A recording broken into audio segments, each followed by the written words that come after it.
Hey guys, this is Star What If. How are you all? Please support to subscribe this channel for watching new interesting stories. So in this video, we will see second part what if Harry's master plan took an unexpected turn. Here is short summary. Harry brings Lucius Malfoy on as the new Dada teacher, aiming to uncover secrets and manipulate him for information. However, their growing mutual intrigue and unexpected attraction lead to a game of power, influence, and dangerous emotions. But before we start, if you want more stuff like this, then be sure to subscribe and like this video. And if possible, share this video with your friends. Now let's start the story. It was a lovely day, Narcissa Malfoy thought as she walked in the wizarding area of Paris, France.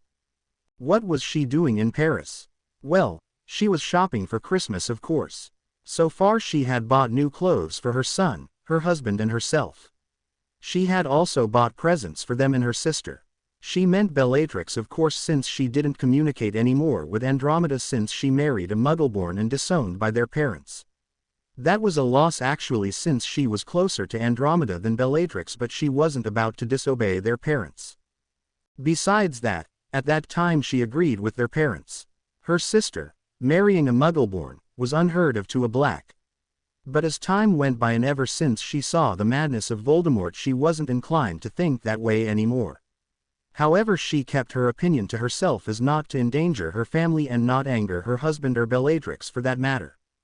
Her last stop was a private jewelry shop, known only to the elite of Wizarding World. Not only did the shop sell jewelry, but by request, it also provided enchanted jewelry, making it very popular. Lady Malfoy, the shopkeeper, recognized her once she stepped inside the shop. "Welcome to Antoline's Jewelry. Please follow me," she said, leading them to the back of the shop, where the owner greeted her important and high-profile customers. Lady Malfoy, Madame Antoline, greeted her.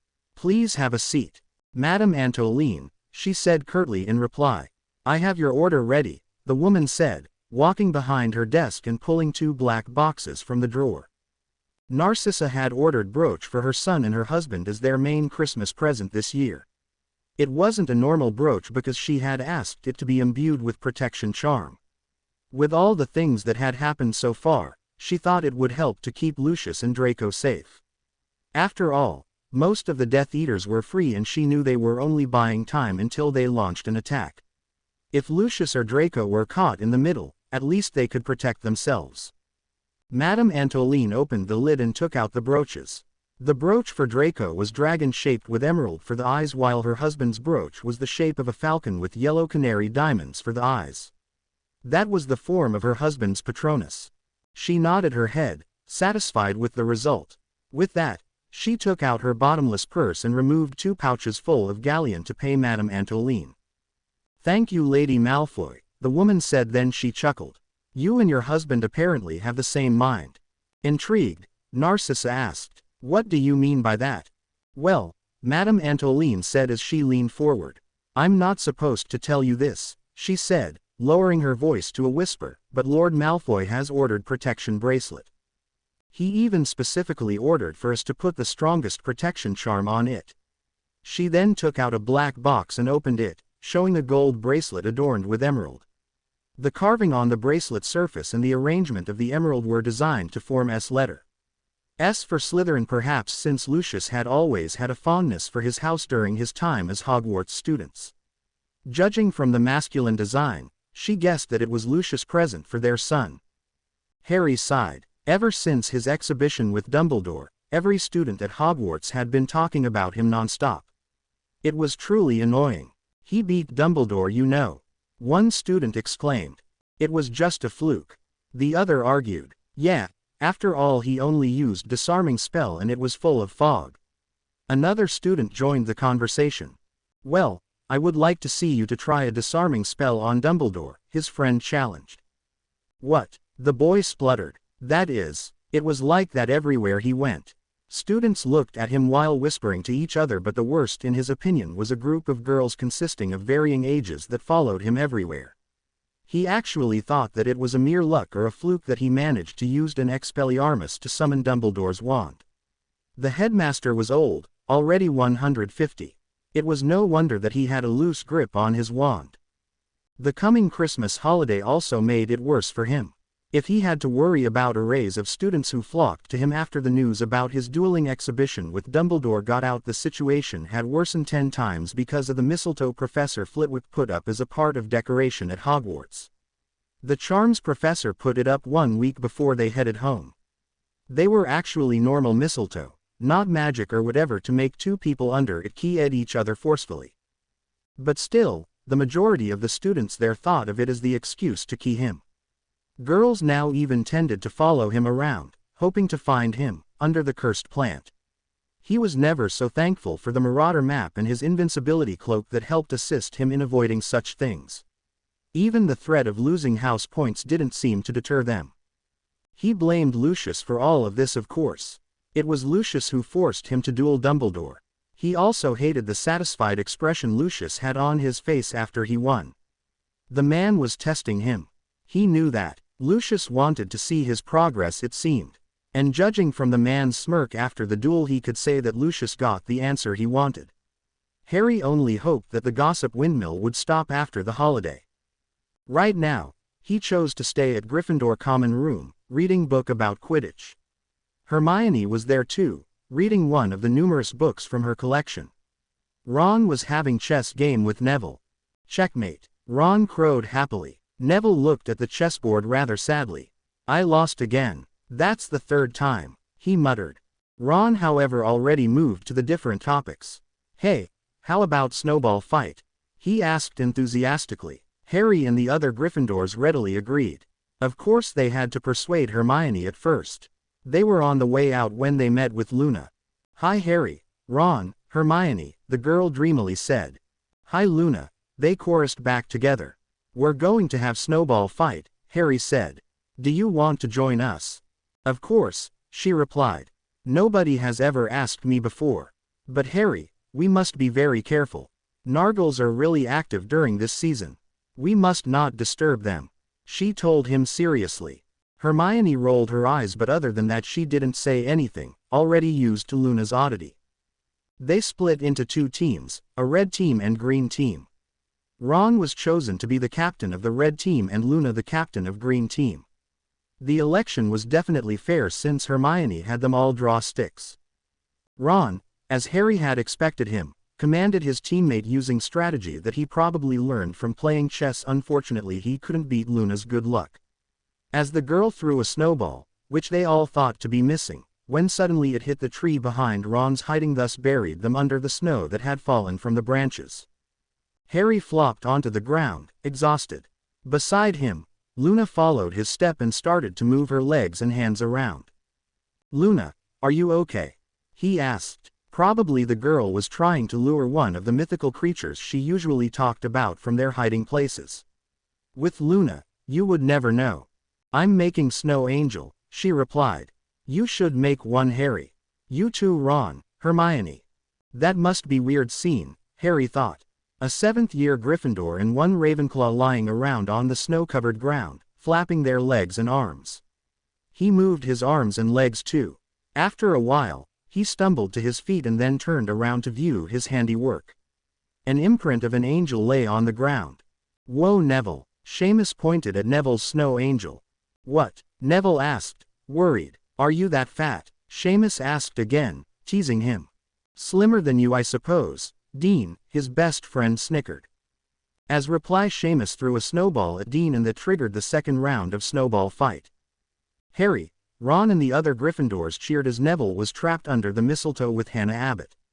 They all knew that Neville had a crush on Hannah, but he was too shy to say or do anything about it. Right now, Hannah was also blushing red since her Hufflepuff friends apparently joined the cheers. Come on, Nev, Seamus shouted. Where is your Gryffindor courage? He added teasingly. Neville stammered, but after a few seconds, managed to find his courage and key the girl on the lips lightly. Way to go, mate, Seamus shouted again. Hermione rolled her eyes. But judging from Hannah's expression, Harry dared to bet that she actually liked Neville too. He had to key Ginny once when they accidentally stepped under the mistletoe at the same time. He also had key-ed Luna and Hermione plus, on one occasion, Lavender, who practically squealed at the opportunity. Keying Ginny, Hermione and Luna felt like he was keying his sisters, which didn't stray far from the truth. He actually thought of them that way. Many of upper-year students who were dating used this opportunity very well. In fact, Harry, Ron and Hermione had witnessed Pansy Parkinson, who tried to appear under the mistletoe at the same time with Malfoy a few times. Malfoy at first was resigned to his fate and keyed the girl, but as the same event was repeated again and again, he very much tried to evade her. This, however, surprised Harry, since he was sure that they were going to be a couple with the way both of them teamed up to insult him or other Gryffindors on a daily basis, and the way she always supported the ferret. If there was anyone he disliked more than Malfoy at school, the honor would go to Parkinson. "Draco," Pansy whined. "What is the matter?" "Nothing," Malfoy replied curtly, walking past her hurriedly. Speaking of Malfoy anyway, ever since that incident in dueling class, the blonde and the other Slytherins ignored him as if he didn't exist, which was a good development for him. Harry suspected that Lucius must have had a heart-to-heart conversation with his son with the furious way he addressed Malfoy. Even he knew how things at Slytherin worked. The students there followed the one with the most powerful sire, and that was Malfoy. They were hoping to stay in Malfoy's good graces so in the future they could ask for his help. As soon as Malfoy disappeared, Ron opened his mouth. "And here I thought that he would jump at the first opportunity to key Parkinson." Harry had no doubt at all that Pansy Parkinson was seeing herself as the future Lady Malfoy. Gallivanting around Diagon Alley, wearing diamonds and silk dress. "Just imagine," he muttered. "A hybrid between ferret and pug-face Parkinson." Ron's laugh could have raised the dead. "I can just see that," he said between his laughs, much to Hermione's annoyance. She threw an annoyed look at him. "Harry," she scolded, "you shouldn't say things like that." "Well, she is mean to us, Hermione," he replied. "Remember the way she teased you." "That doesn't mean you have to go to her level," she said. "Hermione," Ron whined, "you ruin my fun. I still hate you, you know," Harry mumbled, which was actually absurd since he was seated on Lucius' lap. The man merely raised his eyebrow. "It's because of you that every student in Hogwarts is gossiping about me," he grumbled. "Potter," Lucius began, "the topic of conversation the students have among themselves are definitely not my doing." "Like I don't know what you're trying to do," he said. "Do explain that part, Potter." "You're testing me," he replied. "You want to see if I'm worth it. So, how do you find your observation? Do I live up to your standard?" he asked, running his right hand across Lucius' chest suggestively. "Very much so," the man replied and bent down to key him. "Hey mate," Ron said, "have you packed everything? Hermione will be mad if she knows we haven't packed yet." "Well, have you?" he asked. Ron scratched his head. "No, actually." Harry laughed. "You're so hopeless, Ron." "Hey," Ron protested. "What about you?" "As a matter of fact, well, I have," he said smugly. "So go and pack your stuff before Hermione has your head." Ron left, grumbling all the way about traitorous friend and scary girl to befriend. In the morning before they left Hogwarts, Harry was surprised when a third-year student came to him with short memo from Dumbledore. "Maybe he has something important to tell you, Harry," Hermione suggested. "Well, I have to see him now," he replied. "You better be quick," Ron added. "Don't want to miss the train home." Confused as to why Dumbledore wanted to talk with him now, he went to the headmaster office. "Professor," he greeted. "Harry," Dumbledore said, "have a seat please." "You said you want to see me, sir?" he questioned. "Ah yes." Dumbledore rummaged his drawer and pulled out something. "A red box with gold ribbon."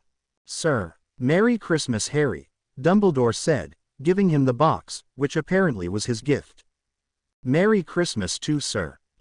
Thank you," he said, feeling awkward and confused as to why Dumbledore needed to give him his gift now. Why didn't wait until Christmas? "Now, Harry," Dumbledore said, eyes twinkling. "Why don't you open it?" "What?" he asked, aghast by the mere idea. "Well, go on," the headmaster urged him. He had to open it too. What on earth was going on here? Pulling at the red ribbon that bound the box, he wound it absently around his fingers before folding the paper back to see what was inside. A book. Tales of Beetle the Bard. He read the title aloud. "The Tale of Beetle the Bard?" Hermione asked, confused. I've never heard of this, she said, looking at the book in his hand. They were on the train on the journey back for London. Really? Harry questioned. Wow, he never thought that. Finally, there was something Hermione didn't know. Ron, however, looked incredulously at both of them. You both never heard of that? He asked, scandalized at the very thought. This must be the first time in history that Ron knew something before Hermione. No, both Harry and Hermione answered simultaneously.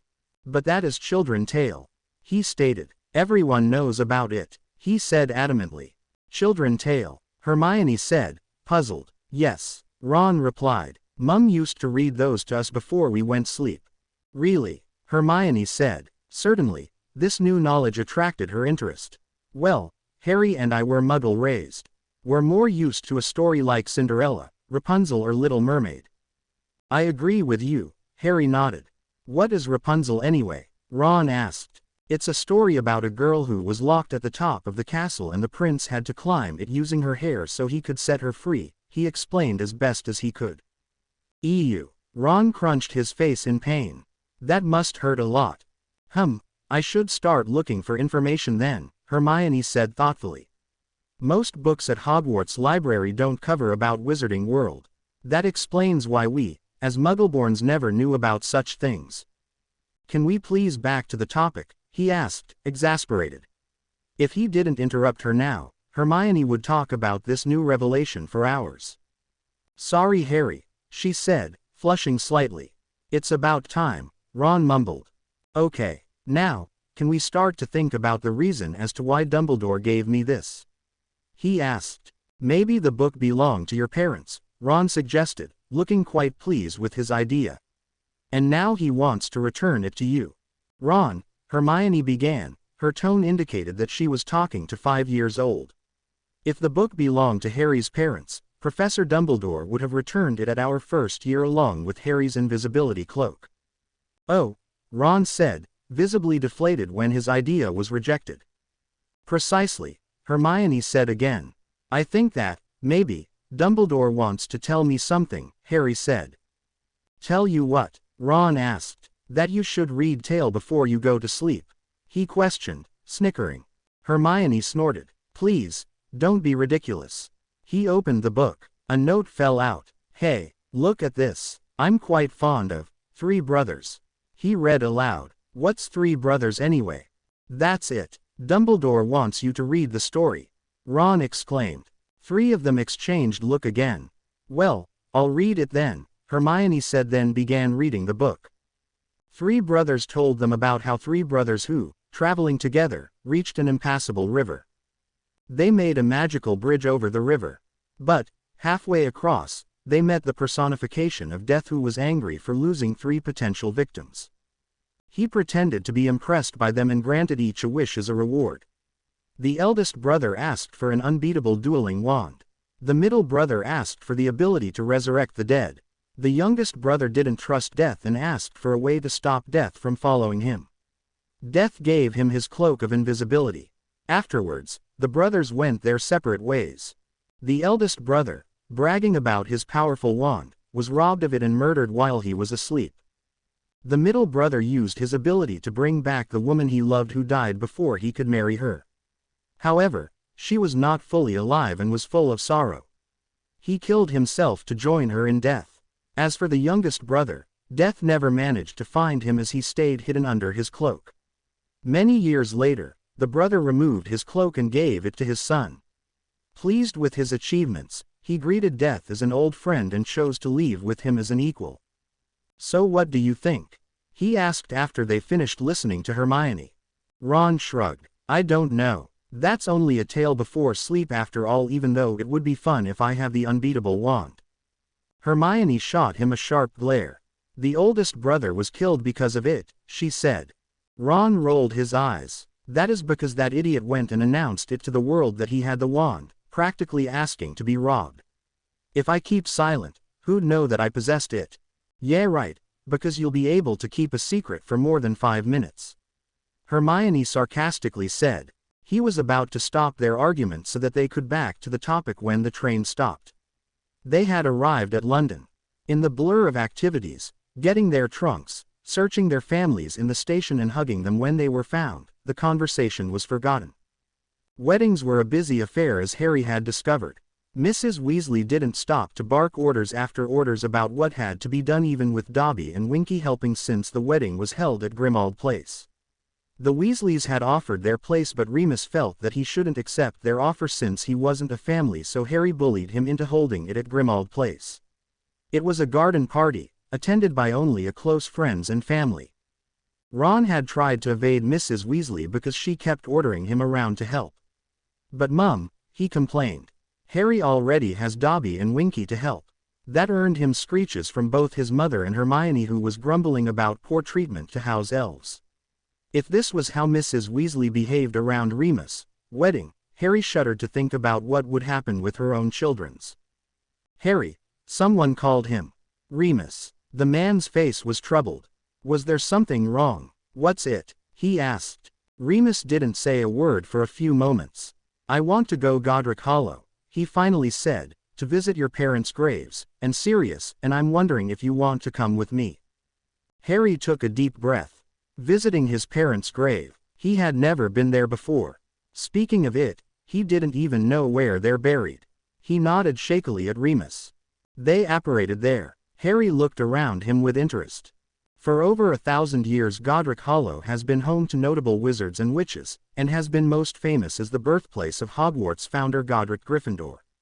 Remus explained to him. "And, later, it became more famous when Voldemort met his downfall here," he said, trailing off. At the center of the village square of Godric's Hollow was a war memorial that magically transforms into a monument to the Potter family when approached by witches or wizards unaccompanied by Muggles. Invisible to Muggles, the remains of Harry's old house are left at the end of the main street. They stood there for a moment, both deep in memories before they went to the graveyard. He and Remus both put a flower on the tombs. A lily, for his mother. And, next to their parents' graves was Sirius. Since Sirius' body disappeared into the Veil, Professor Dumbledore only arranged funeral ceremony for him, but now why was there Sirius' tomb here? "It's empty," Remus said, as if he could read Harry's mind. "Right after Sirius' name was cleared, I suggested to Dumbledore to build his tomb here. He agreed," he explained quietly. "James was like a brother for Sirius. Even after all of this time, I thought this is the best place for him." Harry stared at the tomb. It was made of white marble, and on top of it there was a statue of Dog. He looked down. On the part of where the epitaph usually was, there was a carving. Carving of trees and 3 animals running on the ground. A stag, a dog and a wolf. Below it there was words, "By the courtesy of marauders. Prongs, Padfoot and Moony. Mischief managed." Harry choked back a sob. His father and his mother, and Sirius, who spent 12 years in Azkaban for the crimes he never committed. How many innocent souls were killed? How many lives that were ruined?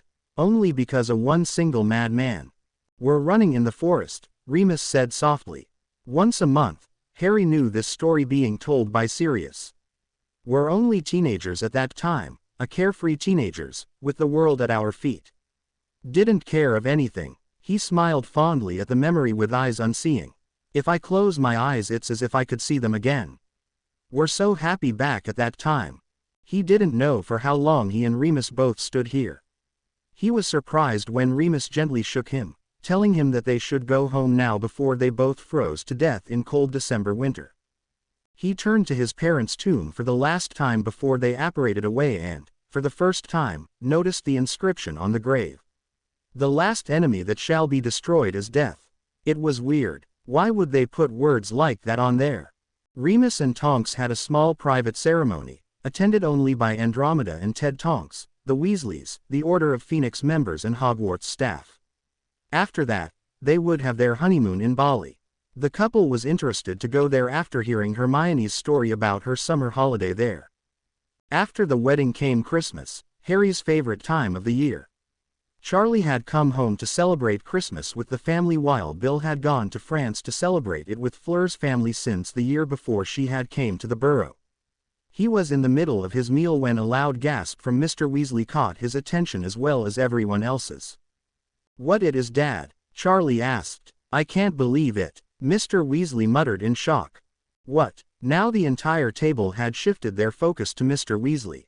Lucius Malfoy divorced his wife, Mr. Weasley said in disbelieving tone. Harry's fork dropped from his hand. Fortunately, nobody noticed since they're surprised to hear the news too, especially Ron who had sprayed his food, electing twin angry shouts from Fred and George who were the victim of his outburst. "Can I see the newspaper?" he asked, trying to calm himself. Mr. Weasley gave it to him and he quickly read the headline. Lord Malfoy to separate from his wife. First divorce in the history of House of Malfoy. And there was a picture that looked like it was taken on party showing Lucius, Narcissa and their son together. Below it a formal notice from Malfoy family about the separation, and after that, there was news from Daily Prophet's reporter. Lord Malfoy to separate from his wife. First divorce in the history of House of Malfoy. An announcement has come to us that a respectable member of our society, Lord Lucius Malfoy, has separated from his wife, Lady Narcissa Malfoy née Black. The couple has one son who was currently enrolled at Hogwarts. The news came as a great surprise for us as this is the first divorce to happen since Lord Eleuther Eaglefield separated from Angela Rothstein, his German wife, to which both of them remarried again only in a matter of 1 month. Maybe many of the readers still remembered the uproar it caused in Wizarding World years ago. Since Lady Narcissa Malfoy herself had been seen in the company of Mr. Sebastian de Marchiel, a wealthy French pureblood, we wonder who has caught the attention of the Malfoy family patriarch, especially since it has come to our attention that it was Lord Malfoy who requested for the separation. Well, only time would tell. Harry finished reading the news dumbly. Lucius had divorced his wife. It was truly a surprise for him. But, did Lucius do it for him or something else, because as the paper said Narcissa already had a lover of her own? Harry supposed this would complicate the entire thing he had with Lucius.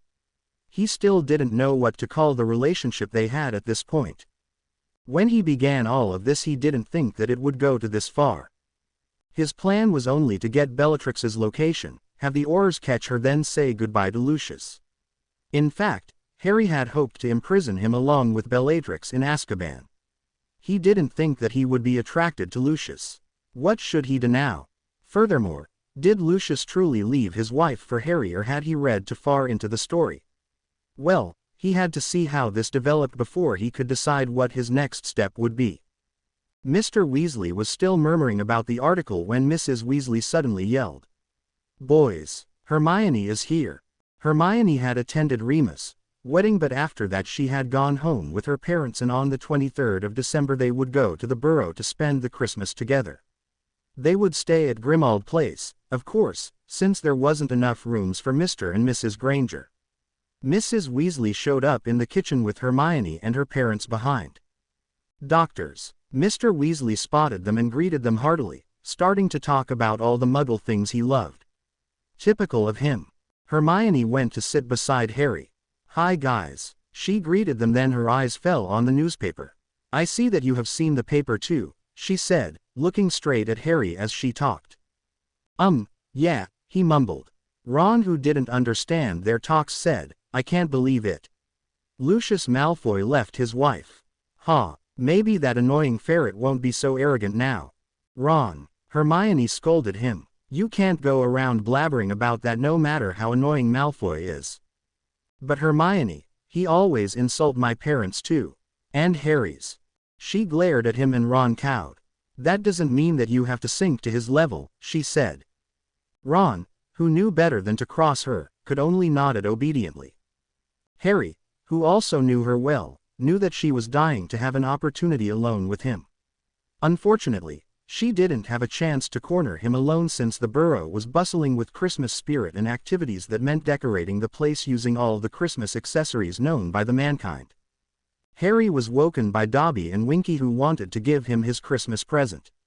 A mismatched socks from Dobby and beautiful scarf from Winky that she made herself. It seemed that Dobby had already influenced her. Ron and Hermione came the next. Ron was surprised that he woke up so early in the morning, but totally understood it once he saw the socks. After opening his presents, Ron and Hermione went down to have breakfast. He had only sat down when two owls came into the room and stopped in front of him.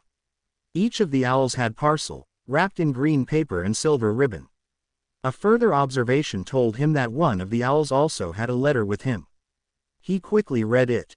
The smaller box contains your new bracelet, meanwhile the bigger one has your Christmas present. The thing you've been looking for. You made me work hard for this, Potter, so you better appreciate it. P.S. The box is shrunken, so you have to return it to the original size first. The thing he had been looking for, Harry thought. What was it? Curious, he quickly enlarged the box and ripped the wrappings apart. He yelped in shock when he saw what was inside it. A sleeping or unconscious Nagini that was kept inside a glass cage. The snake that was also the last Horcrux. Lucius had given her to him. Situation went chaos. Ron and Hermione stood beside Harry. Mrs. Weasley tried to calm them down. Mr. Weasley and Percy went to call the Kingsley and Dumbledore. Charlie and the twins guarded the cage in case the snake suddenly woke up. In only 1 hour, Nagini was taken care of and the last Horcrux was destroyed. Voldemort, at last, truly disappear from this world, never to return again. It was proved by the disappearance of the dark mark on Death Eater's arm. Snape had lost his mark, and Kingsley reported that the prisoners in Azkaban had lost their marks as well, which caused quite ruckus between the fanatical followers of Voldemort. Well, the one who hadn't lost his mind yet during the reign of Dementors at the prison. It was surreal for Harry, who had spent his school life chased by the crazy snake face. He also felt happy because there was no more Voldemort and finally people could live peacefully without any fear being killed or tortured or kidnapped. He only remembered about Lucius's other present when the commotion was finally over. When he opened the wrap, he found medium-sized satin box inside. Lucius had given him a gorgeous gold bracelet that was decorated by emerald. If he didn't know better, he would say that the bracelet and his Slytherin locket was one set of jewelry with the way the bracelet was designed. Lucius really took this to a new level. He was still admiring the bracelet when Hermione and Ron entered his room. Wow, Hermione said. It's beautiful, she said. Thanks, he said. But, doesn't that look like Slytherin locket? Ron said. I suppose the maker tried to make it into one set. Well, that's him. Him? Ron asked, puzzled. Harry. Hermione looked at him questioningly.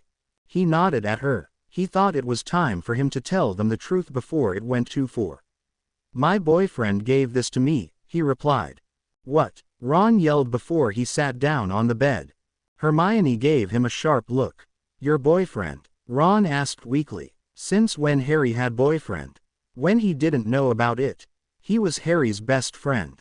He sighed. Why don't two of you sit down and I'll tell you everything from the beginning? They sat down as his request. Then he took out his wand and cast the most powerful locking and silencing charms he knew so no one would be able to eavesdrop their conversation. It was total silence after he finished his tale. Ron opened his mouth, trying to say something, then closed it again and opened it again, but still at loss at what to say. Hermione sat silent, deep in thought. Harry didn't blame them. He would be shocked if suddenly Ron told him that he was considering dating Parkinson or that Hermione was considering dating Crabbe or Goyle, which was a really depressing thought. So, what are you going to do next? Hermione asked, breaking the silence. I'll pry Bellatrix's location from him, he answered frankly. And after that, she asked again, biting her lips, a sign that Hermione was in distress. He shrugged. I don't know. Right now, that's my priority.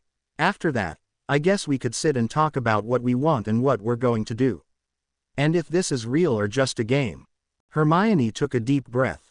Harry, I think this is the most ridiculous plan you have ever come with. But, no matter what happens and no matter who you chose, I'll always support you. Thanks, Hermione, he replied. Truthfully, he was relieved that the whole thing was out now. Harry, Ron whispered at last, his breathing erratic. You and Malfoy. What, really? Ron looked like he was on the verge of an aneurysm and Harry didn't want that to happen. Hermione finally took a pity and cast a calming charm at the redhead. Why him? I don't care who you're dating if it's not Malfoy. Ron snapped. Don't you remember what he has done to us? He said in dismay. Harry sighed. I know that and I haven't forgotten about what he has done in the past. Or what he is capable of doing. It's just that when I talk to him he turns out to be really decent and we get along quite well. I like his wit and intelligence. And he's also really mature.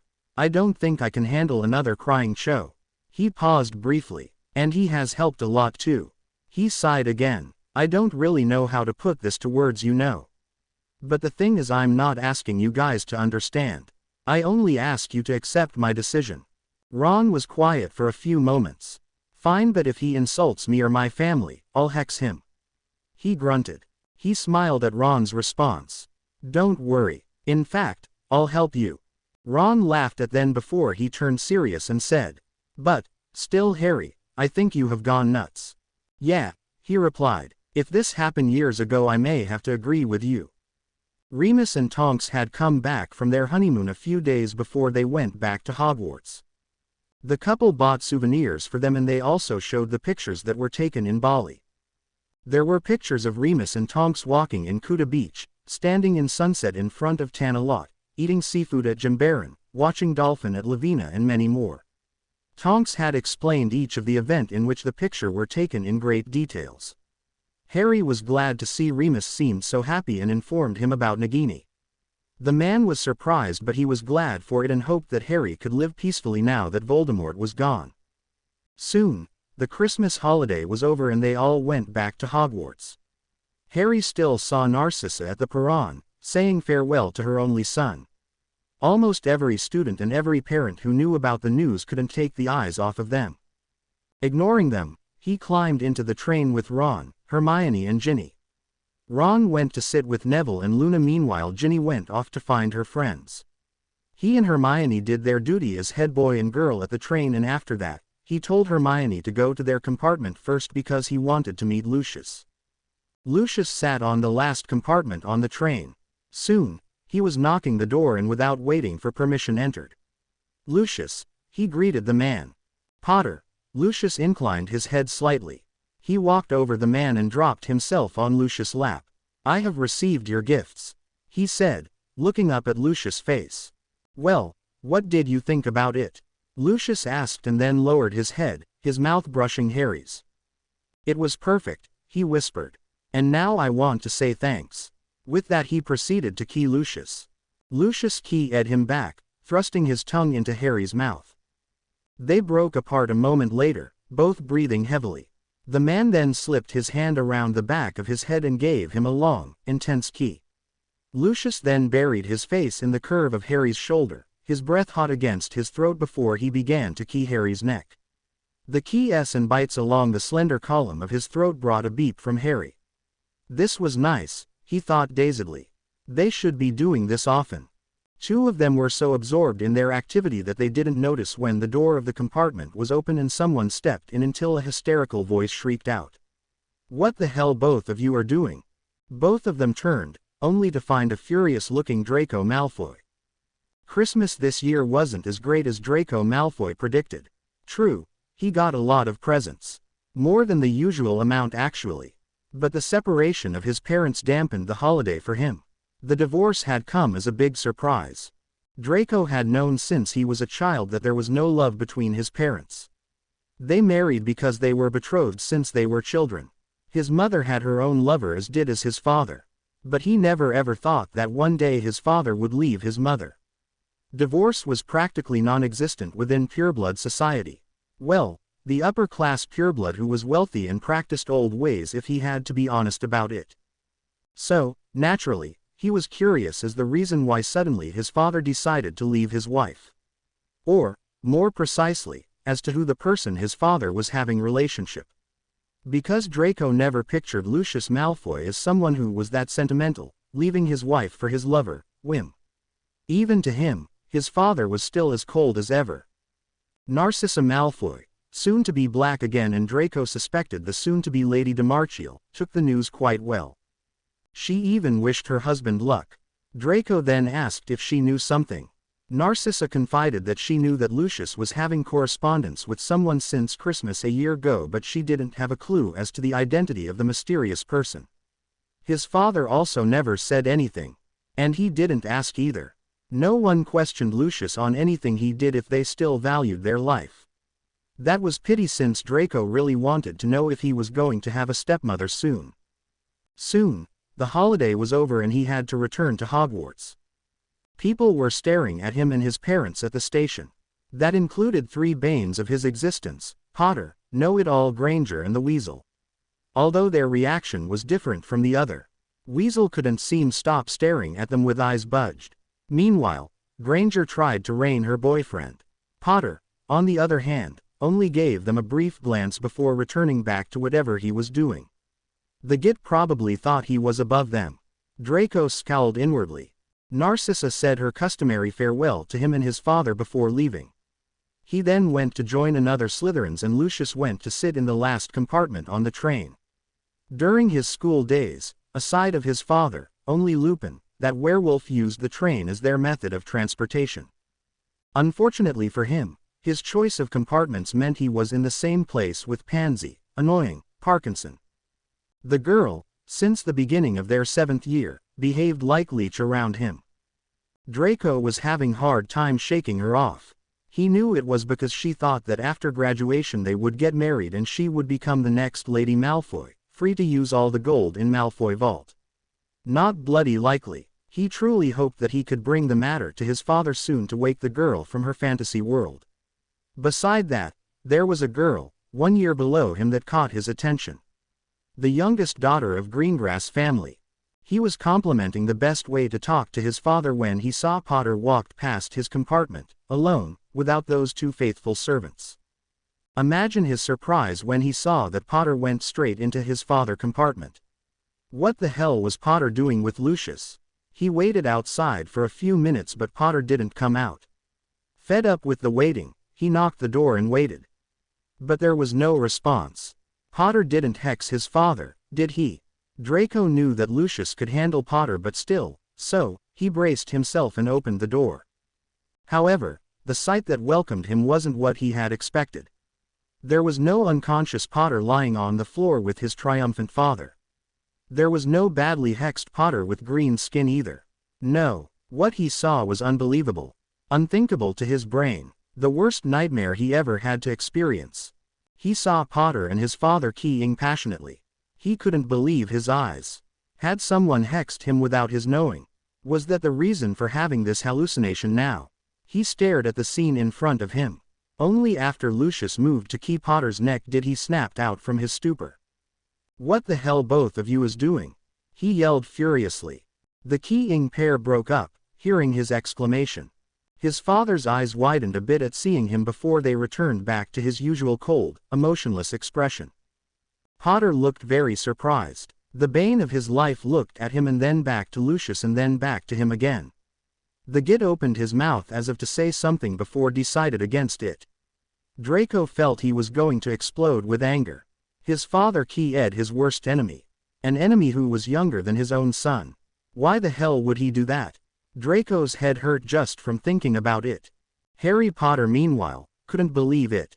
The only one time he forgot to lock the door, the ferret found him locking mouths with Lucius. Even though that mean they didn't have to tell Malfoy since the team caught them red-handed. Harry was worried what would happen next. Seeing that Malfoy looked ready to kill, judging by the murderous expression on his face, he looked at Lucius. What should they do now? If Lucius wasn't the ferret father's he wouldn't care at all about Malfoy. He could use memory-modifying charm anyway. Lucius only inclined his head slightly to the door, silently ordering him to leave. That probably the best thing to do, leaving father and son to have heart-to-heart conversation, although he really doubted if the Malfoys had such kind of thing. Well, if the worst happened, he supposed Lucius knew how to obliviate his son. "I suppose I better leave now," Potter said, making Draco fume. He and Lucius waited until Potter was completely gone before Lucius cast locking and silencing charm. His father didn't look any different, as if being caught making out with Potter didn't mean anything. It was eerie how he could always maintain his impenetrable pureblood facade. "Are you crazy?" Draco started shouting. "What the hell are you doing with that thing? Potter, of all the people, why, I mean you could have whoever you want. This is insane." Draco finished hysterically. He knew he was babbling, but he couldn't help himself. "Lucius, Eyes flashed in annoyance. Do mind your tone, Draco, his father warned in deadly tone. He faltered. He was still angry, but he knew better than to disrespect his father. Ever since he was old enough to understand things, he had learned to obey his father and to fear his displeasure. In his family, Lucius Malfoy's words were the ultimate law. Can you behave like a civilized pureblood now? Lucius questioned. He nodded, still not trusting himself to speak. Your mother and I are only friends, Lucius began suddenly. That surprised Draco. His father usually never gave explanation. Neither of us harbor more feeling than that. Yes, he was aware of the fact. What he wanted to know was what role Potter played in this, damn it. As for Potter, yes, finally they were on the topic. I'm making allegiance with him. Draco gaped at his father. Making allegiance. More like making out, but he held his tongue, mindful of Lucius' wrath.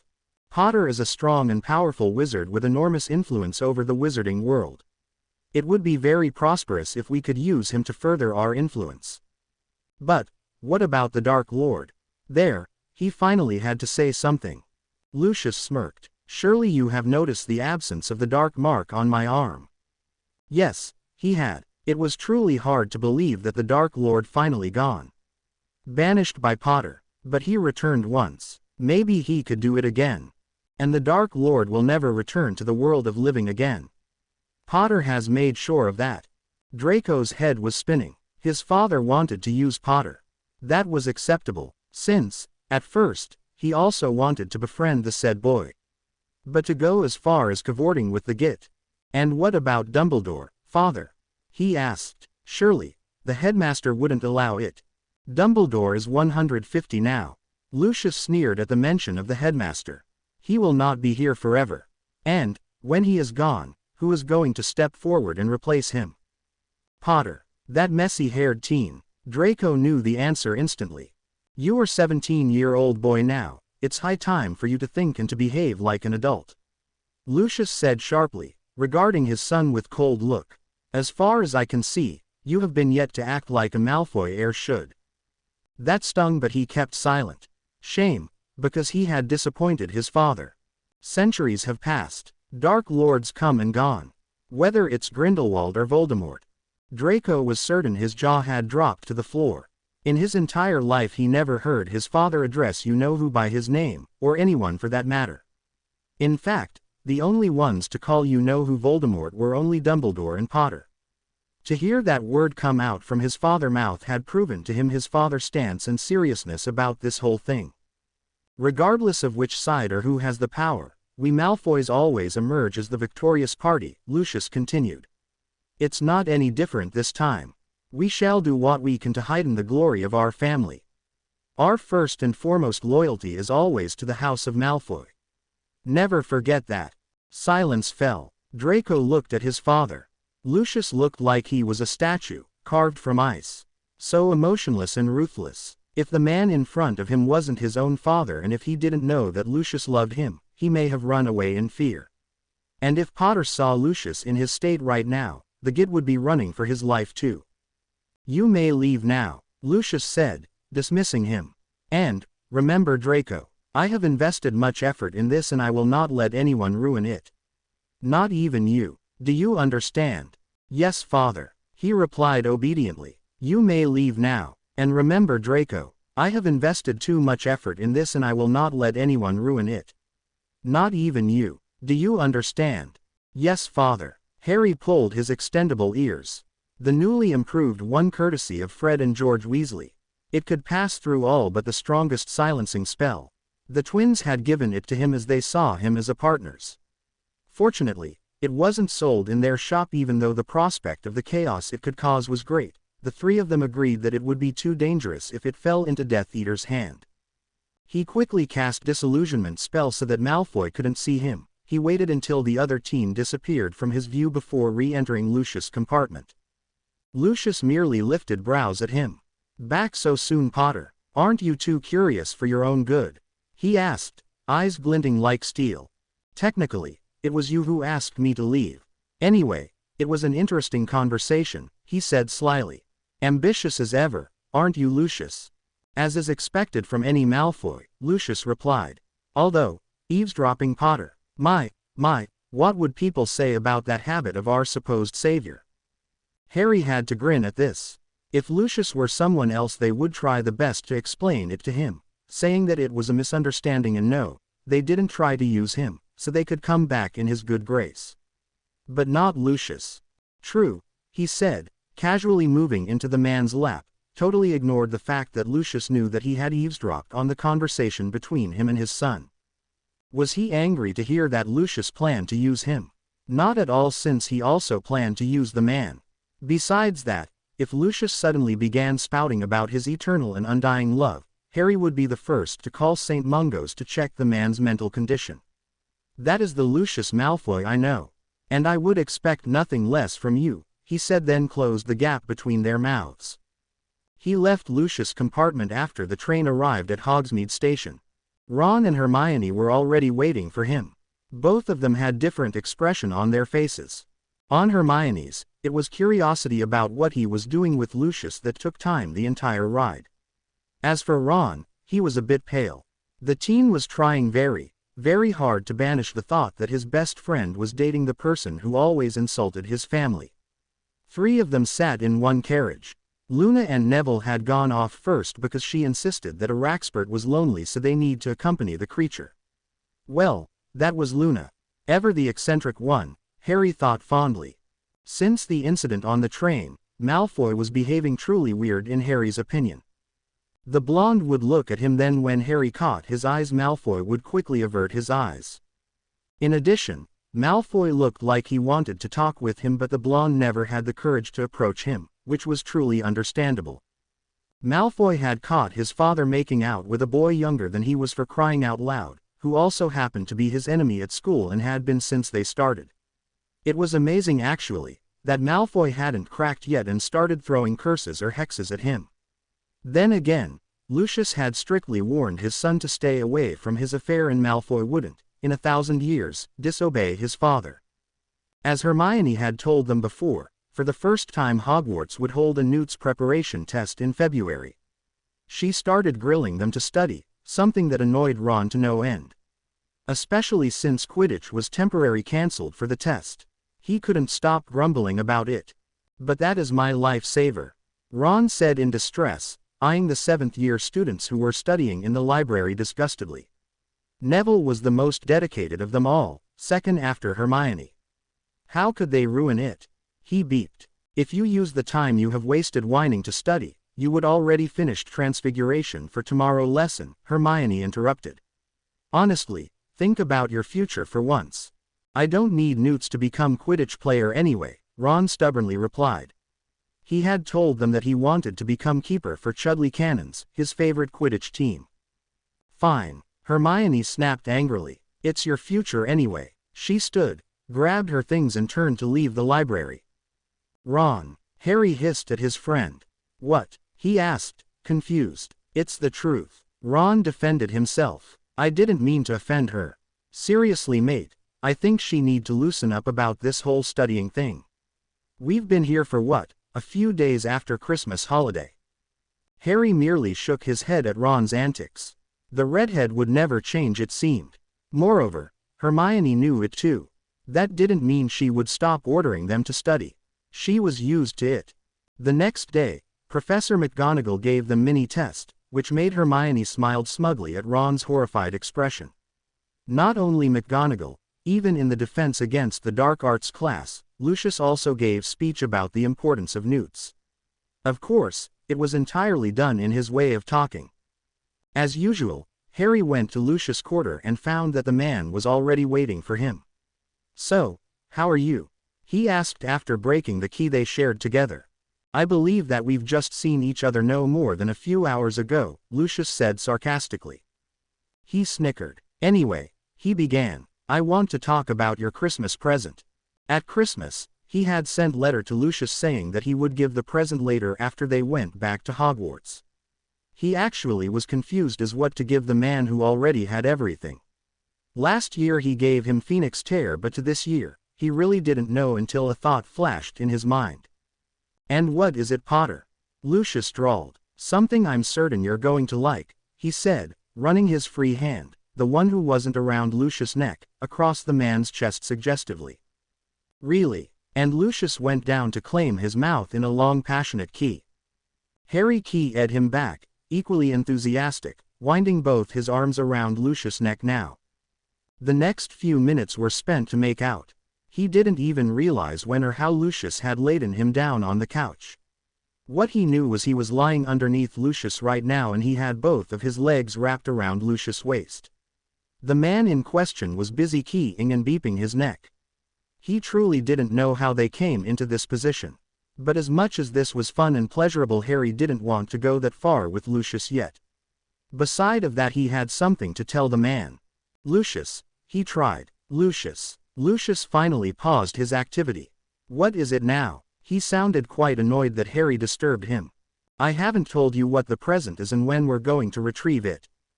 Do we really have to talk about that now? Whoa, Lucius must be truly annoyed. Yes, he answered. Fine, talk now. I haven't told you where we're going to retrieve it, he began. Do tell me then. Where is the place? Forbidden Forest, or is it Dumbledore's office? The question was full of sarcasm. Actually, it's located inside the Chamber of Secrets. Harry could feel Lucius stiffening instantly. The man lifted his head from the crook of Harry's neck to look at him with narrowed eyes. What did you say? Your present. The remnants of the basilisk that once inhabited the Chamber of Secrets. Basilisk's sharp fangs are full of deadly venom, powerful enough to kill a human in a matter of minutes. Which I should know, since I almost died because of it. He said, and basilisk venom only has one antidote, which is Phoenix tears. Lucius cut him off, the thought of making out all but forgotten for such a valuable item. Harry could almost see the gear in Lucius' mind worked. It almost became a pattern with the man. Lucius had such a one-track of mind when it came to this. And when we shall go to retrieve it? Lucius asked. This Saturday would be fine. Ron and Hermione plan to go to Hogsmeade together. Very well then. As much as Lucius tried to hide it, he still sounded very excited. Thankfully, the man wasn't Parselmouth. If he were, Harry was certain Lucius would go to the chamber right now. Shaking his head, he bid goodnight and left the quarters. Harry was on his way back to his headboy room when he heard footsteps. Curious as who was the person was, he turned and got a surprise. For it was Malfoy and a sixth-year Slytherin girl. Judging from the situation, he would say that she was Malfoy's girlfriend. No wonder the blonde wanted to stay away from Parkinson then. However, it was also weird. Why would Malfoy hide it from everyone? The girl looked scared seeing him while Malfoy put defensive expression. Well, they should be afraid of him since it was past curfew already. He sighed and then said, "Go back to your dorm, Malfoy," he ordered. Malfoy glared at him, then the eyes widened in shock. "Let's go, Astoria," Malfoy murmured, eyes never leaving him before he left with the girl. Harry frowned. Was something wrong in here?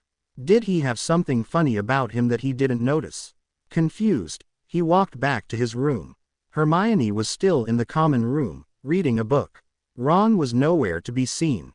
He figured that Ron must have gone back to Gryffindor Tower. "Haven't slept yet?" he asked Hermione. "I want to finish this book first," she replied, lifting her head to look at him, and then her eyes widened in shock. "Oh my," she exclaimed. Now Harry was getting really worried. "What?" he asked hurriedly. First it was Malfoy and now Hermione. What was wrong with him? "Your neck," Hermione said. "You have hickey on your neck." "What?" He quickly went to look at his reflection on the nearest mirror he could find. There, on his neck, there was the unmistakable hickey. "So, I take it means that Lucius Malfoy is a good keyer, huh?" Hermione teased him. "Hermione," he complained, scandalized. No wonder Malfoy had looked at him funny when they met earlier. The blonde must have seen it too. Luckily, he didn't meet any other person during his way back. "What? I'm only curious," she said, defending herself. "Anyway, I met Malfoy earlier. He was with his girlfriend. You know, I always thought that he was dating Parkinson." Hermione snorted. She never liked Parkinson and she also never hid the fact about it. What was her name?" Ah, Malfoy called her Astoria, she said. Realization dawned on her eyes. Astoria Greengrass. She is Daphne's younger sister, a Slytherin student in our year. She explained and then frowned. But I heard there was already a talk about marriage between Malfoy and Parkinson when they were still a kids. He shrugged. It was years ago. Things change. Beside that, marrying Parkinson. Ew. Her personality leaves a lot to be desired. Yes, she nodded. Things do change. Just look at you and Lucius Malfoy of all people. She teased him again. Wait a minute. You saw Malfoy earlier, that means he had seen your hickey too. That, actually he already knew. He caught Lucius and me on the train, he mumbled out. What? Hermione almost shrieked the words out. I forgot to cast locking charm and he barged in. But Lucius had a talk with him, so it's okay. Of course, he didn't tell her what kind of talk Lucius had with Malfoy. That would freak her out. Oh Harry, she said, shaking her head in exasperation. Why things always happen to you. Saturday came quickly. At the promised time, he went to Lucius' quarter only to find that Malfoy was still there. Lucius had told him before that he always had breakfast with his son every Saturday. The blonde appeared ready to leave. He didn't say anything when he saw Harry and pretended that he didn't exist. Lucius showed up a moment later. Shall we go then? The man inquired. Yeah, he nodded. Lucius cast disillusionment spell on himself then followed. They arrived at the girls' lavatory a few minutes later. Harry checked his marauder map to make sure that no one was following them and that they met no one in their way there. That is the entrance, he pointed at a snake-engraved sink tap. Open, he said in Parseltongue. Lucius peered at the hole. And I suppose we have to slide down. He drawled in disgust. Stairs, he said again, and this time a moving set stairs appeared. They stepped onto it and the stairs moved down, much like the one at Headmaster's office. Harry had been thinking about it since he thought that it was most likely impossible for Salazar Slytherin to slide down the tunnel every time he went down to the chamber, so there must be a stairs or something similar. The chamber was exactly as he remembered. The hall was lined with statues of snakes and a large statue of Salazar Slytherin was at the center. Lucius looked around him with awe that even he couldn't hide. It must be dream come true for someone like Lucius to be in here. Harry turned his sights and met with the skeleton of the basilisk he had killed years ago. Lucius, he called, we don't have much time here. Lucius sneered at him but nonetheless set to work. However, before that, Harry decided to take one of the basilisk fangs. Lucius could keep the other one. Maybe someday he would need it. The man saw him doing it but didn't say anything. Lucius then took out his wand and waved it around, muttering Latin words he didn't understand.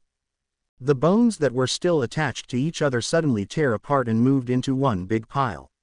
Lucius then took out small black pouch from his pocket and enlarged it. He waved his wand again and the bones flew inside the pouch. After nothing was left, he shrunk the pouch and put it back inside his pocket. Although basilisk was renowned for its venom, Harry knew the bones were also priceless. Lucius could make fortune if he chose to exploit it. After everything was done, Harry almost had to drag Lucius out from the chamber. They went back to Lucius' quarter where the man quickly went inside his bedroom to stash his newfound treasure. So, I think this present suit you well, he said slyly after Lucius returned. Lucius arched his eyebrow. It turned out that you have quite good taste, Potter. The man still feigned his feeling masterfully, even though he knew that Harry could see beyond the feigned innocence in a heartbeat.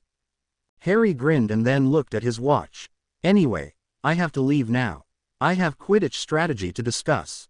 He already promised to meet Ginny later. Since this was his last year, he had thought about who would replace him as Gryffindor captain. Even though it was Professor McGonagall who made the decision, she had asked for his opinion and he thought Ginny would be best for the position. He keyed Lucius goodbye and was about to leave when Lucius called to him. He turned and found that the man was looking at him and without any words, leaned down and pressed a key on his forehead. Then Lucius pulled back and said, "Well, you can leave anytime now, Potter." He and Lucius had shared many keys, most of them were quite passionate, involving tongue and all. But, strangely, this simple peck on his forehead felt like the most affectionate key Lucius ever bestowed him. Harry was having breakfast in the great hall when a brown owl swooped down in front of him. He took the letter the owl brought, then turned it over to read the sender name. "Hey, it's a letter from Remus," he said. Curiously, he opened it and read the parchment inside. His face broke into a wide grin a moment later. "I'm going to be a godfather," he exclaimed happily. "What?" Hermione frowned. "Godfather," Ron echoed. "Remus says Tonks is pregnant and he asked me to be the baby's godfather," he explained. "Really? Wow, that's really great, Harry," Hermione said sincerely, feeling happy for her best friend. "You're going to be an uncle," Ron added, mouth full. "You're a Ron. Don't talk with mouth full," Hermione muttered, disgusted. Ignoring her, Ron continued. "Being an uncle isn't too much fun actually. I remember when we were still kids, Mum used to ask a relative to come over to watch us and we weren't the nicest kids to them, especially with the twins." He shuddered at the memory. Unfortunately, Harry wasn't listening anymore. His head was full about the idea of being a godfather. Was the baby going to be a girl or a boy? Either way, he was going to teach her or him Quidditch. It was going to be a load of fun. Being an orphan with the relatives like the Dursleys that hated him made him yearn for family. For years he always considered the Weasleys as his family. Then there was Sirius, but his godfather was now deceased. And now with Remus' request he felt he was going to have the family he always wanted. Harry, huh? He looked up and saw Ron and Hermione looking at him. All around them, the seats were already empty. The students had left for the classes. "Mate, are you all right?" Ron asked. "Come on, Harry, we're almost late for herbology," Hermione said, reminding him. He flushed. He had been too caught up in his daydreaming to notice the time. They had herbology with Slytherin this morning.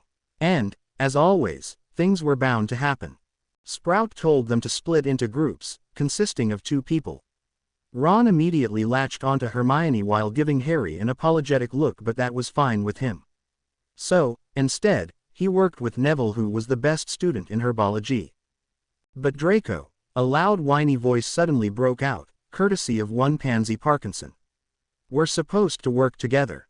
"No, Parkinson," Malfoy told her. "I already paired with Not." Sprout stood on the other side of the greenhouse, checking for the dragon dungs that were going to be used as fertilizer, so she didn't hear the ruckus caused by Parkinson. "Not could pair with another person," Parkinson said, clearly not wanting to be deterred. "You could pair with another person too," Malfoy told her firmly. By now, they had the attention of the entire class. "She must be so desperate," Harry heard Parvati's whisper next to him. Lavender whispered back, "Desperate about what? It's our last year here. There was a talk about marriage between Malfoy and Pansy when they were kids, but until now the Malfoys hasn't said anything yet." "So, Lav, I have told you about those pureblood customs, haven't I?" she replied, annoyed. "If the Malfoys don't make any moves soon, Pansy could marry another pureblood who states his interest first. Another pureblood that is less rich and influential than the Malfoys. And, knowing Pansy, she is set to become the next Lady Malfoy." "Yeah," Lavender nodded. "Just imagine all the gold in their vaults. I could buy everything I want," she said. Harry noticed that even Ron had dropped the pretense of doing his herbology works and was openly listening to their conversation. Hermione glared at him but, nonetheless, couldn't help but eavesdrop as well. "Lucius Malfoy is single now," Lavender said again. "I wouldn't mind to be with him anyway. He is still so handsome." Ron made a gagging noise beside him. Crash. All eyes turned to red-faced Parkinson, who just pushed Not's pot away but in her haste, caused it to fall off from the table and shatter. Not looked at Pansy threateningly, wand gripped on his hand. Slytherin students never fought openly with others, formed their house in the public, preferring their own common room to settle problems. But he wasn't going to let Parkinson get away with humiliating him in front of the entire class. "Not bloody likely."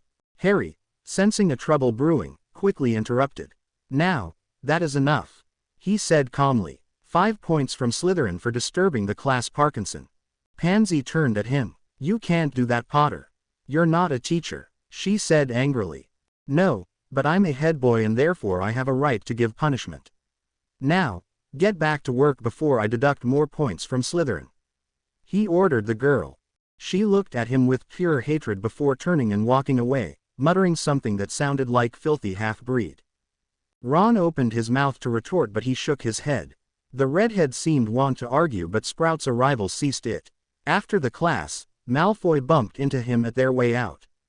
"Don't expect any gratitude from me, Potter," the blonde muttered, then walked away as if nothing ever happened. Later, that day, but at night, Harry and Lucius were in the middle of their making out session when there was a loud crack of apparition. "What the heck?" Harry exclaimed. In front of them stood a house elf clad in white pillowcase with large M letter embroidered on the fabric. What was shocking was the obvious fact that the elf was hurt. Blood poured from the wound the elf had. Harry took his wand out, intending to cure the elf, when Lucius stopped him. "The well-being of my house elf is no concern of yours, Potter." "What?" He swiveled to look at Lucius incredulously. "You must be joking." Lucius threw him an annoyed glare before he waved his wand at the elf. Instantly the wound healed itself. "Now, tell me what has happened," he ordered coldly. "Mistress Bellatrix has run away. I is trying to stop her. But Mistress Bellatrix is strong.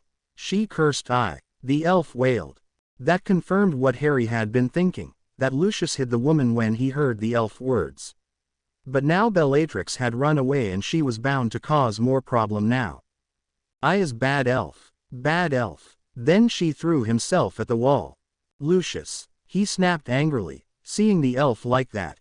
"Return to Malfoy Manor. Leave now," Lucius ordered. "Yes, master." With loud crack the elf was gone. "Lucius," he began, glaring at the man. "You have some serious explaining to do now." Lucius Malfoy inwardly cursed. "I knew it," Harry exclaimed. "You helped Bellatrix hide and now you tell me that she has escaped, so she's somewhere outside.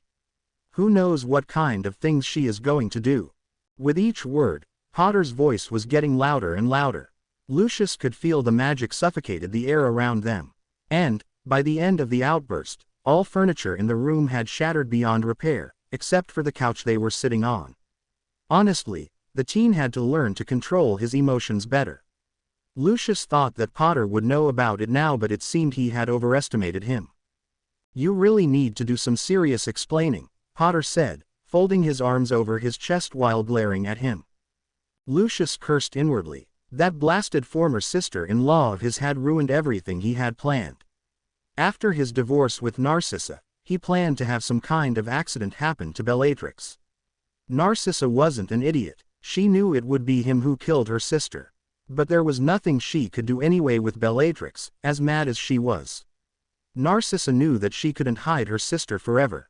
Sooner or later, she would escape and, when that happened, their family would be ruined. "I'm waiting, Lucius." He looked at the enraged teen in front of him. "Do control yourself, Potter," he said coldly, "before you destroy everything in this place." "Like I care," Potter snapped. "How could you let her run away? If you recall, technically, it was my house elf who let her go." "Really? Would you blame the creature?" he drawled. Potter closed his mouth this time.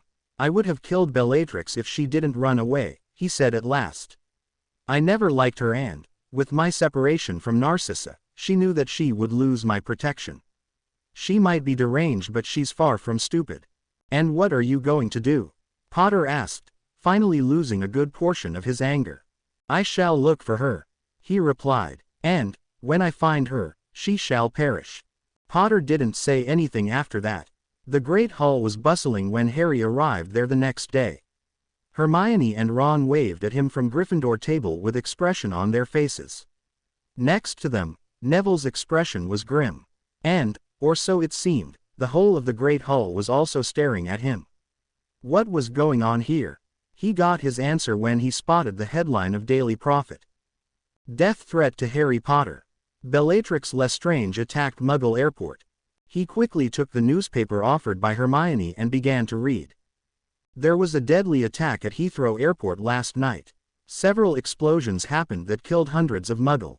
The Muggle witnesses all saw a woman and two men, all wearing black, brandishing wands at the scene, spouting spell after spell.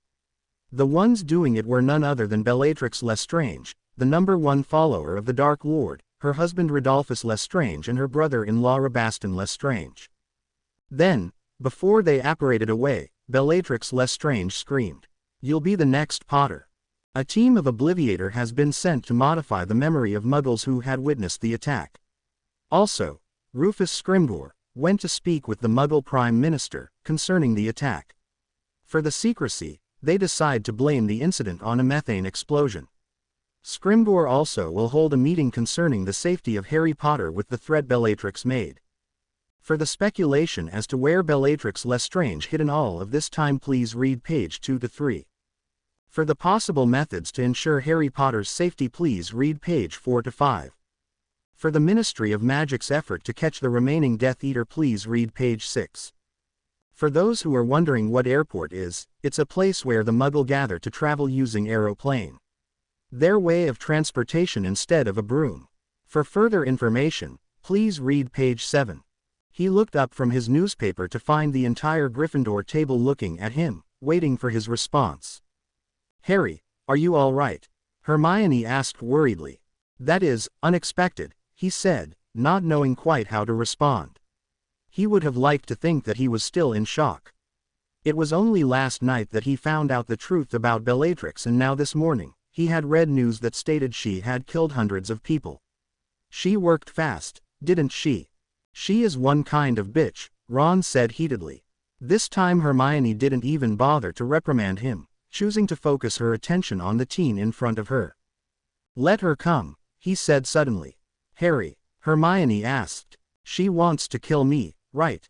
"Well, she can come anytime," he said. It was true. Harry would prefer Bellatrix to come and duel with her rather than for her to hurt other people. "Harry, you can't be serious," Ron exclaimed in shock. "Why not? She is dangerous," Ron replied exasperatedly. "I can beat her," he argued back. "I believe Harry can do that." A new voice interrupted. "Neville, if she comes here I'll be ready too," Neville stated determinedly. "And we'll be there for you too," Ginny added. "They have been infected by Raxpert," a distant and dreamy voice that could only belong to Luna Lovegood said. "I'm afraid that it's impossible to cure them. The infection could be quite dangerous to one's health, you know." She had come from Ravenclaw table to join their commotion. This made Harry to laugh out loud. Trust Luna to come with bizarre explanation like this. And, trust Luna to give comfort with weird comment. "Well, if all of you are quite sure, then who am I to say no?" "That's good because I joined DA not for nothing," Ginny said. "Yeah, we'll stand by you Harry. Don't worry, whether it's a crazy bitch or Hermione, that hurt. Language, Ron, honestly. Hermione rolled her eyes. "Anyway Harry, we're coming with you. That was decided months ago, years, really. Thanks guys." He was really touched. Harry was really grateful to have friends like them, who he knew would stand by him to the end. The attack on Heathrow Airport was the topic that everyone was talking about, whether inside or outside the classroom. The situation was very much the same when Sirius got out from Azkaban in Harry's third year. Of course, this time he hoped that the Ministry wasn't so stupid as to send Dementors to guard the school. Because of that, Harry wasn't surprised at all when he got a note from Dumbledore saying to meet him. Dumbledore must want to talk about Bellatrix's escape and all. "Professor," Harry called after he entered the headmaster office. Dumbledore appeared a moment later. "Have a seat Harry," he said. Harry did as he was told. "Have you read the book, sir?" he asked, confused. "The Tales of Beetle the Bard, Harry," Dumbledore answered. He nodded, wondering on earth why Dumbledore chose this time to ask him about the children's story he had read. "And what do you think about the Tale of Three Brothers?" Dumbledore inquired. "Well, I think it's quite weird. Not the usual kind of Muggle fairy tale that I have read before. But Ron thought that having the Elder Wand would be cool, although it's only a story. On the contrary, Harry, the Deathly Hallows are real." "What? But Ron said that it's only a wizard fairy tale." "Yes, few people realize that it's real and that's for the best," Dumbledore said solemnly. "But it's impossible that death would show up and gave them magical items." Harry argued. This might be Wizarding World, but even Wizarding World had its limit. I suspect that the story of their origins as objects fashioned by death sprang up around them as a result of the powers they possessed. I think it more likely that the Peverell brothers were simply gifted, dangerous wizards who succeeded in creating those powerful objects. Professor Dumbledore mused. The Deathly Hallows, Harry, in reality are 3 highly powerful magical objects supposedly created by death and given to each of 3 brothers in the Peverell family. They consisted of the Elder Wand, an immensely powerful wand that was undefeatable in battle. The Resurrection Stone, a stone which could summon the spirits of the dead, and the Cloak of Invisibility, which, as its name suggests, renders the user completely invisible. Dumbledore looked at him when he said the last part and Harry gasped in surprise. My invisibility cloak. Yes, a normal invisibility cloak will lose its ability after a while. It's impossible to withstand time in a way yours has. It has been passed from father to son in centuries. As you might have guessed by now, you, Harry, are a living descendant of the 3rd brother, Ignotus Peverell. Harry gaped openly at Dumbledore now. So, you gave me the book so that I could find out about it. He concluded. Yes, Dumbledore confirmed. However, that isn't the only reason I gave you the book and called you here. I called you here to give you this, as you're the rightful owner now. And with that Dumbledore took his wand and put it in front of Harry. Professor, it is your wand, he protested, not quite understand. It isn't my wand in the first place. I won it from someone else so it became mine. And now, you have won it from me. What, when that happened? He asked, confused. No one can defeat you in the battle, Professor. Dumbledore smiled at this. Thank you for your confidence. But you did win it from me. Remember about that duel in the defense against the dark arts, Harry? But, he tried to argue. He remembered that duel of course, but he only managed to disarm Dumbledore by using Expelliarmus. Surely, that couldn't be counted. The wand doesn't recognize me as its master anymore, Dumbledore said, effectively cutting Harry's protest. But I have my wand, sir. That you do, but you will still keep this wand. And Harry, Dumbledore said seriously, if I have to choose, there is no one I would trust with this wand other than you. That raised alarm in Harry, which was confirmed by Dumbledore a second later. This is the Elder Wand which I won from Grindelwald years ago. I was fit only to possess the meanest of them, the least extraordinary. I was fit to own the Elder Wand, and not to boast of it or kill with it. I was permitted to tame and to use it, because I took it, not for gain, but to save others from it. So, now, it means that we have 2 of the Deathly Hallows here. You're wrong, my dear boy. I believe we have all of the Deathly Hallows. And with that Dumbledore presented Harry with the gaunt ring. The stone was also passed down through the Peverell's descendants. It eventually ended up in the possession of the Gaunt family, and was later stolen by Tom Riddle. Neither Tom nor Marvolo Gaunt were aware of the powers of the stone, nor that it was a hallow. They thought that the hallow symbol on it was the family coat of arms. The Elder Wand, Dumbledore said, pointing at the straight vertical line on stone. The Resurrection Stone, he said the next, pointing at the circle on top of the line. The Cloak of Invisibility, he finished, pointing at the triangle. Together, the Deathly Hallows. Harry sat mutely on the chair. His mind went overdrive processing the whole thing Dumbledore had told him. Why, oh, why it always happened to him. According to legend, he who possesses these 3 artifacts would become the master of death. Dumbledore said at last, and now you have them all. What? Harry said. The Deathly Hallows belong to you, Harry, Dumbledore repeated, eyes twinkling. The old man seemed to enjoy dropping this bomb on him. But that is impossible, he argued. You won the wand from me and you inherited the cloak from your father. Dumbledore said. And you found the stone, Professor, he argued. True. However, the Resurrection Stone belonged to Cadmus Peverell and you're the only descendant of the Peverell family, therefore it's yours. Harry groaned at this. While we're at it, I have something else for you. Harry truly hoped from the bottom of his heart that the something else didn't turn out to be the 4th Deathly Hallows or something equally as shocking. Nowadays, he seemed to always attract this kind of magical artifact thing, starting with that Slytherin locket. This is a wand holster. You just have to flick your wrist and the wand is summoned to your hand. Dumbledore told him. Always bring the Elder Wand. You never know when you will need it. With those parting words, Dumbledore sent him back. Even though he was confused, he did as he was told. The wand holster was strapped on his arm and, since Hogwarts' uniform consisted of long sleeves shirt and vest, nobody would notice his extra wand.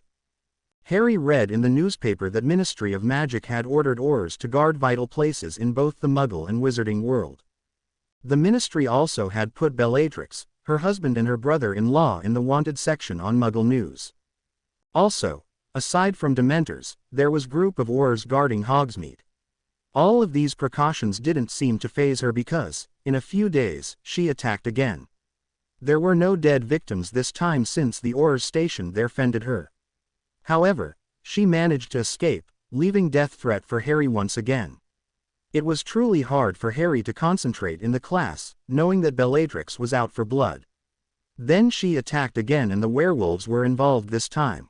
How she got the werewolves to do her bidding escaped Harry, but then Remus sent letter to him, telling him that Fenrir Greyback, the leader of the pack, liked to hurt children and caused chaos.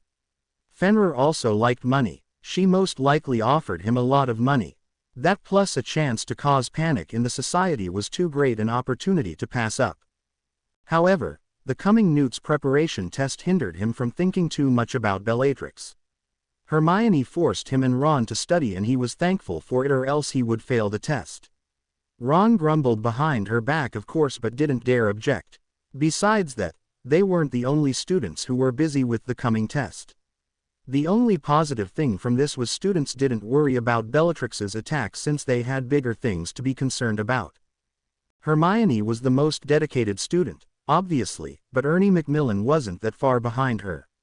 His annoying habit of interrogating people about how much time they spent studying showed up again. Well, he demanded outside the potion class. 3 or 4 hours, Harry mumbled. The glint on Ernie's eyes freaked him out somehow. How about you? Ernie turned to Hermione. Never in his life, Harry thought, was he glad to see Snape's presence, something which effectively halted Ernie's inquisition. Finally, the dreaded Newt's preparation test was begun. It wasn't that difficult, in Harry's opinion, since he studied harder this time. But, still, when it was over, he was glad to be done with it. Students would know the results in 1 week, so in the meanwhile, while waiting for the bomb to drop, they focused their attention to the next event, which was Valentine's Day. Hogwarts was buzzing. Couples here and there were busy planning their Valentine's Day. Harry, on the other hand, didn't care about it all. He still remembered the singing Valentine Ginny sent him and the humiliation after it. He also still remembered the agonizing day they spent at Madame Putafoot's cafe with Cho 2 years before. But still, he received a mountain of chocolate, which he shared with his dorm mates. It's normal, Harry, Hermione told him calmly. You're a head boy, Gryffindor Quidditch captain and one of the best-looking males in this school. What did you say? Ron shrieked at this revelation from his not-so-secret crush. Ignoring him, Hermione continued. On top of that, you're also the boy who lived. Girls would be mad if they missed that. He blushed at this. It was a bit weird to hear Hermione speak about him in this way. Hermione, you, Ron was too shocked to form a sentence. It's true, a dreamy voice joined them. Luna. Harry truly didn't want to hear Luna's opinion right now. She looked at him with her big protuberant silvery gray eyes. You look very delicious, Harry. Do you know that you have singing s'morinas flying above your head? She asked serenely. Her two statements that bore no connection at all caused Harry, Ron, and Hermione to gape at her. They bring good luck for your love relationships. But I don't think you need that with Professor Malfoy being Raxpert's free. She said, looking significantly at Harry. Oh, I have to go now. See you later, Harry, Ron, Hermione. With that she was gone. Ron fell to the floor with loud thump. How? Harry stared unblinkingly. How did Luna find out about him and Lucius? But then again, this was Luna. Weird, that one, Ron commented from his position on the floor. So, any special plan with Lucius? Hermione asked slyly a few moments later. She had recovered from her encounter with Luna quickly.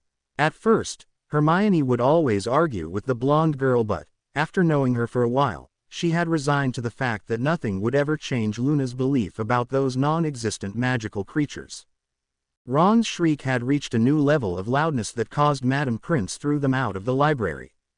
Ron! Hermione snapped in displeasure. She hadn't borrowed the book she wanted yet. Harry looked at his best friend, who seemed close to have coronary. Hermione, he hissed. What? She questioned innocently. I'm only curious. I don't want to hear that. I don't want to hear that. Ron closed his ears with both of his hands. La la la. He snickered along with Hermione. It was really easy to rile Ron up. But, honestly, he and Lucius didn't have any plan for Valentine's. He didn't care about the day, and Lucius would sooner join Dumbledore's fan club rather than celebrate Valentine's.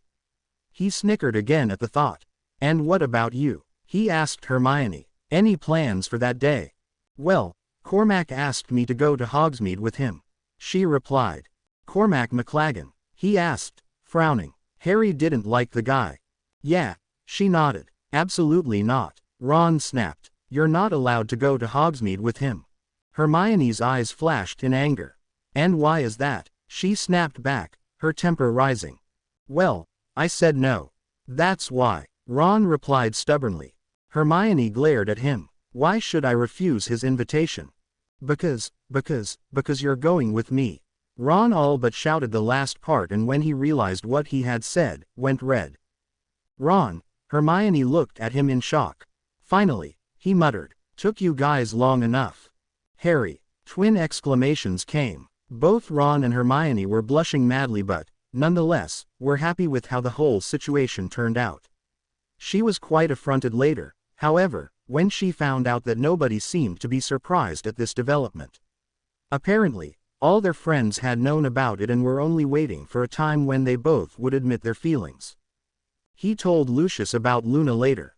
I don't know how she found out, but, then again, she is Luna, he said, shrugging, as if that had explained everything. She is a very odd girl, Lucius commented. Do you have any news about her? He asked suddenly, meaning Bellatrix, of course. Unfortunately, no, the man replied. I have contacted everyone I know, but it seems she is staying away from them. Harry at first thought that finding Bellatrix would be easier for Lucius, but apparently she knew better than that. Thank you, he said and leaned forward to key the man. Anyway, I think I did quite well in my Newt's preparation test. He said, changing topic after he broke the key. You'll know in 1 week, Potter, Lucius replied. There is no need to overestimate yourself. Thanks for your vote of confidence, he muttered sarcastically. I try my best, Lucius said, sounding very amused. That bastard. I'm bit worried about potions though, he admitted. Snape had miraculously allowed Harry to continue Newt potion class even though he only got exceed expectations. It's a relief I don't have Snape watching like hawk when I did the test, or the result would be a disaster. One would think that you would have inherited your mother's talent with potions. Lucius said dryly. Harry nodded. Yeah, Remus told me that she was one of the best students in her potions class. The other one being Severus, Lucius said. Although Slughorn favored her more than he did Severus. Why wasn't Harry all that surprised to hear something like that? Figures, he muttered. Of course Snape was the best in potions. But it was weird to hear the story about Snape and his mother from Lucius.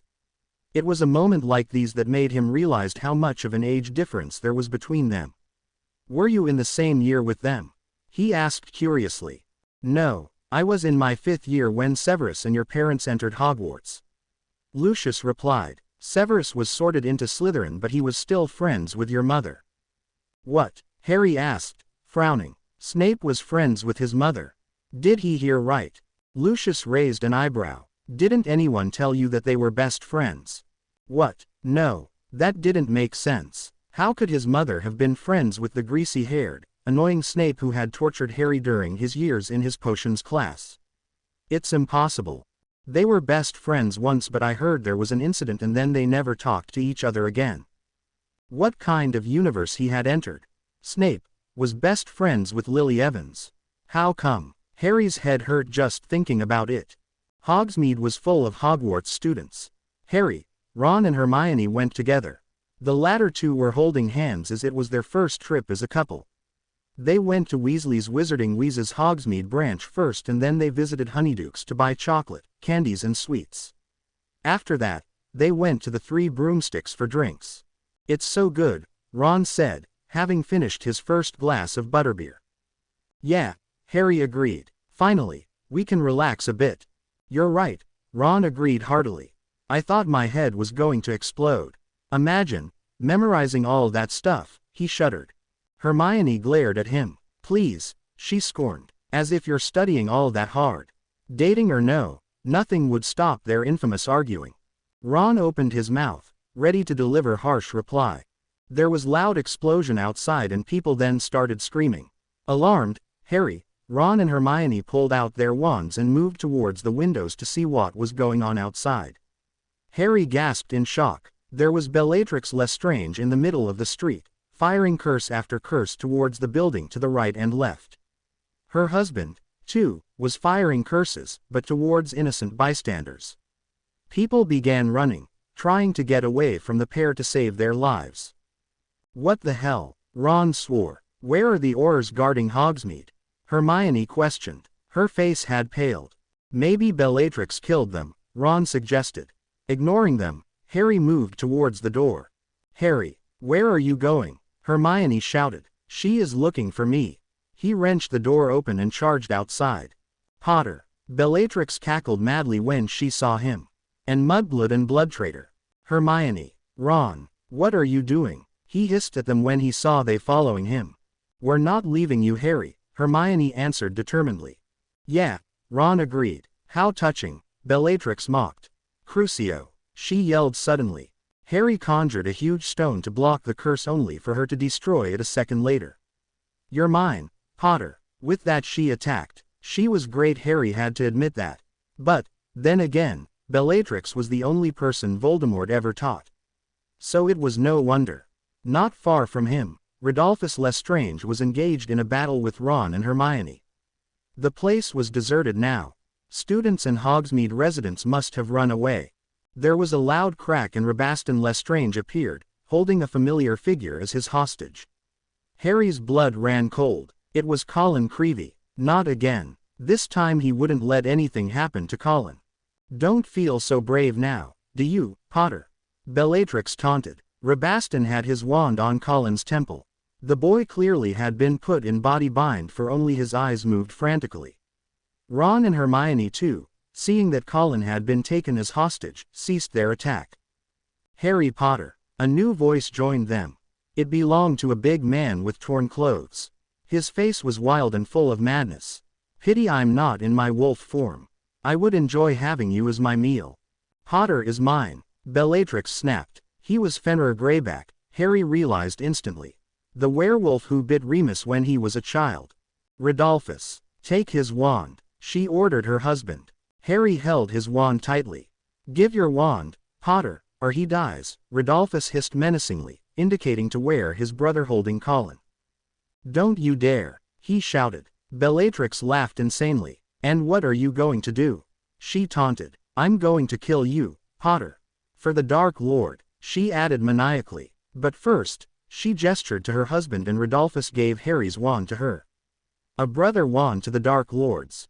How dare you, a filthy half-breed, having this wand?" With that she snapped Harry's wand into two. "No," he screamed. His wand, Bellatrix had destroyed it. "Harry!" Ron and Hermione shouted in shock. "No wand, no wand." Bellatrix smirked gleefully, throwing what was left of his wand to the ground. "Say hello to my blood traitor cousin, Potter," she pointed her wand at Harry. Avada Kedavra. It was Valentine Day and Hogsmeade was full of Hogwarts students. Lucius Malfoy almost cringed in disgust at the sight of pink and love everywhere, especially when he and his son walked past Madame Putafoot's cafe. Draco Malfoy, however, didn't quite care. One must be wondering why a 17-year-old teen would prefer to spend the day with his own father when he could spend it with a girl he fancied. The answer was because the girl Draco fancied at the moment wasn't the girl his family would approve of. Astoria Greengrass, while a pureblood witch and a Slytherin student, her family was a neutral one and wasn't rich enough for a Malfoy. Draco was also afraid that his father would bring his betrothal matter forward to Pansy Parkinson. That's why he hadn't said anything about Astoria yet. Of course, he had to say that Parkinson was too forward and obnoxious to become a Malfoy and all those things, so Lucius would accept his reasons. After that, he could extol Astoria's virtue to his father. If he had to marry, there was no other person he would rather have than her. Actually, he felt that his father didn't have a say as to who he chose. After all, Lucius was cavorting with Potter, for crying out loud. That certainly made it so Lucius didn't have any right to preach about pureblood purity and all that was good for the continuation of Malfoy family. But, that was only his opinion and, never in a million years, would he voice it aloud. He always looked up to his father.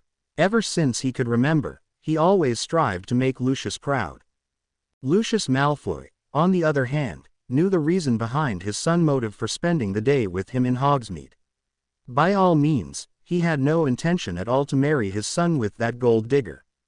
Parkinson had reached him with the intent of his family union with the Malfoys, but he never gave his consent yet.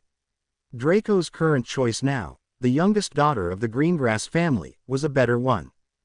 A loud explosion startled both of them. Lucius could hear the shrieks outside. What was going on? He rose from his seat, wand out, and walked out from the private room. What is happening here? He demanded of the first person he saw, a waitress with panic look on her face. It's Bellatrix Lestrange, she rasped out. We must run away now. Lucius had seen Potter with his friends earlier. He turned to his son. Go back to Hogwarts. Father, Draco protested. Go back to Hogwarts and be careful, he ordered. Draco was reluctant, but the teen obeyed his order. He had taught his son well about spells, jinxes and curses, but Lucius had to admit that Draco wasn't made like him. One of the good things about the fact that Potter had killed Voldemort was that he no longer worried about Draco's future as Death Eater. Draco would never survive being Death Eater for long. He walked with wand pulled out, scanning his surrounding when he heard something. Potter is with Lestrange right now. A running student passed by. Is he mad? Oh, no. Potter truly couldn't help himself. He put his wand and said, Point me Harry Potter. He arrived right at the scene to see Bellatrix pointing her wand at Potter. Avada Kedavra, shouted the mad witch. No. Lucius desperately wished Potter to evade the curse. Anything that could protect the teen. At the critical moment Potter pulled out a wand from his sleeve and yelled. Protega. Protega, Protega. Had Potter lost his mind? Was there no other spell than that? Much to his surprise and to everyone else's, a pillar of light appeared from Potter's wand.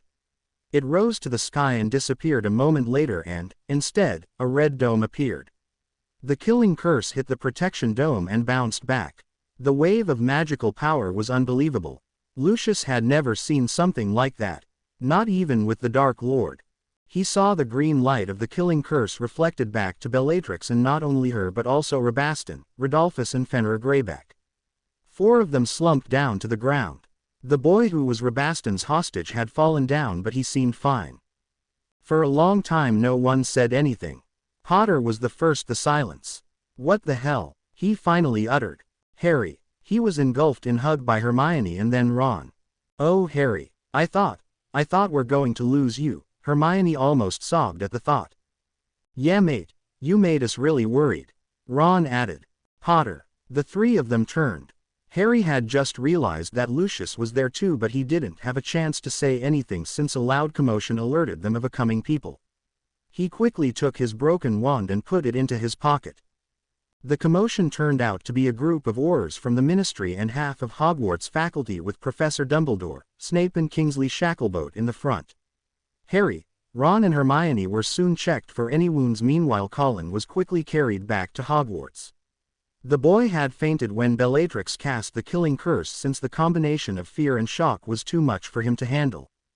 Sir, the victims are confirmed as Bellatrix Lestrange, Rabaston Lestrange, Rodolphus Lestrange and Fenrir Greyback. One of the Auror reported. Kingsley interrogated them about what had happened. Harry told him the edited version. He certainly would never tell a soul about the Elder Wand or how it protected him from the killing curse. Instead, He played it as the confused teen who didn't understand how a simple protega could be used against the curse. They ate it up as being the boy who lived. Apparently, since he survived killing curse as a baby, of course the same curse wouldn't work at him the second time. What an idiot. But that's fine with Harry. And so was the newspaper with the explanation. The boy who lived twice. And any other name the prophet bestowed him only made him sigh. He, once again, became the hottest gossip at Hogwarts, and, not only that, he also received thousands of letters from witches and wizards all around England, thanking him for saving them again as well as many other things. It was much worse than his 4th year. Harry, huh? He looked up and saw Ron and Hermione looking at him worriedly. "I've been calling you for a while," she said. "Are you all right, mate?" Ron asked. "Are you hurt somewhere?" Hermione pressed on. "No." He shook his head. "What about both of you?" "Nah, we're fine," Ron answered. "What both of you were thinking?" he exclaimed suddenly. "You could have been hurt. You could have been killed." "True. What were you thinking, Harry, leaving us like that?" Hermione countered.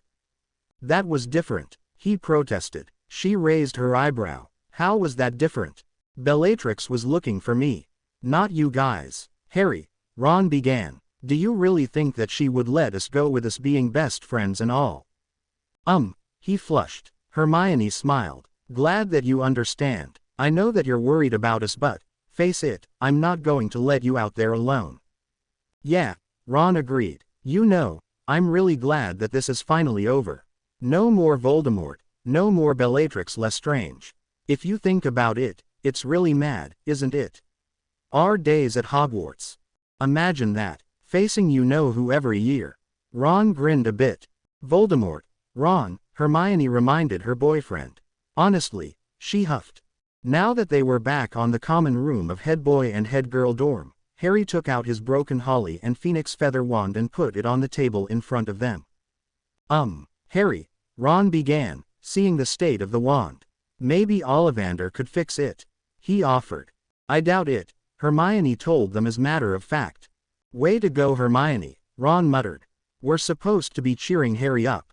"No, Hermione is right," he admitted sadly. "I doubt this can be fixed." Ron brightened suddenly. "I broke my wand in the 2nd year, but I got a new one. It's better even." "Don't worry, Harry," he consoled his best friend. "I'm sure Ollivander could make a new wand for you." Unfortunately, Harry was quite fond of his wand. If only he could fix it.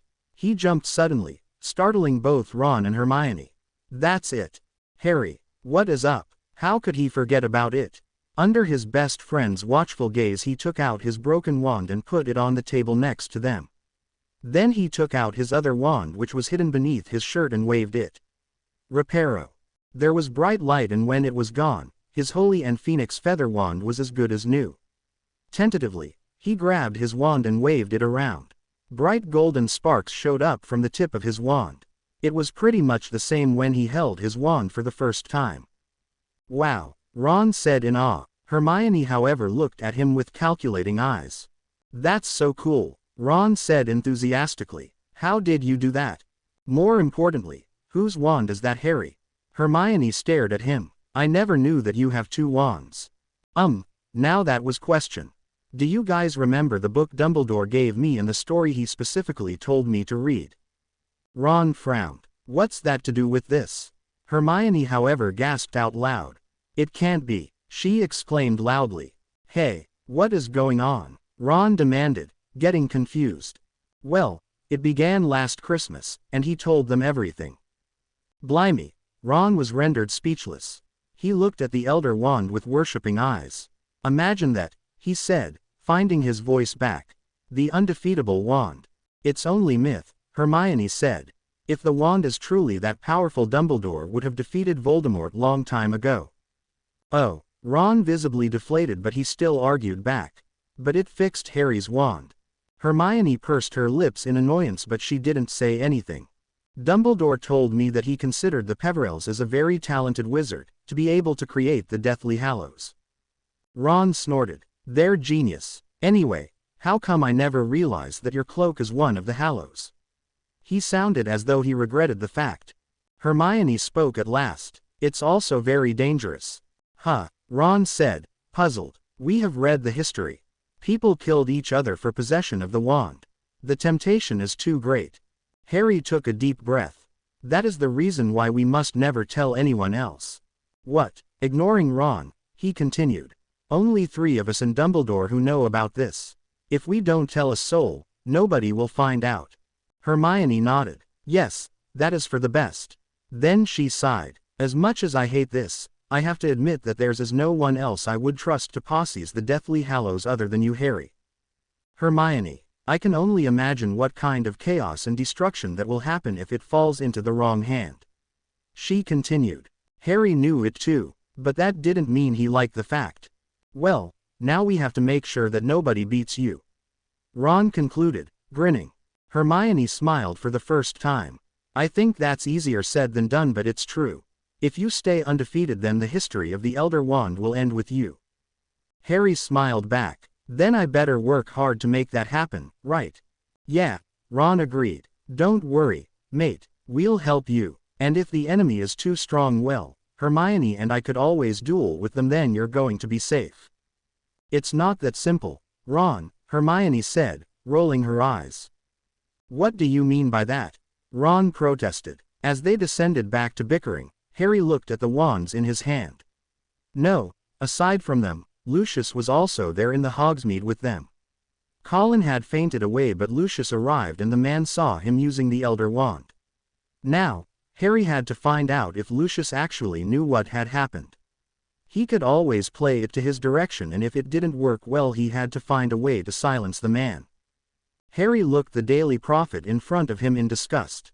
Our Savior saved us again, was the headline today. The Great Hall was buzzing.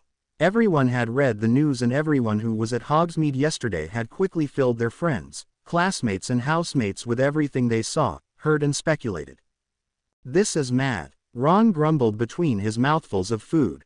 Hermione threw him a glare which the redhead ignored with practiced ease. Ron had spent 7 years with her after all. An owl flew to Harry and dropped a letter. Harry fed the owl bacon before it flew away. The letter came from Remus and Tonks. The couple was worried about him since they read the news in Daily Prophet. They would come to Hogsmeade this Saturday to see Harry. Harry? Hermione asked, seeing his expression. Remus and Tonks said that they would come to Hogsmeade to meet me, he replied, smiling softly. They must be worried, Hermione said. I know I am about you. Thanks, Hermione, he said. Well, I'm going to take Snuffles with me. Harry folded the letter and put it inside his bag. He looked at High Table, or precisely at Lucius.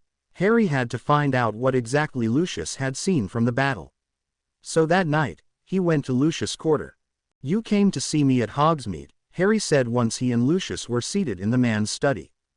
Protection charm. I wonder if you have lost your mind, Lucius stated. It worked, Harry responded.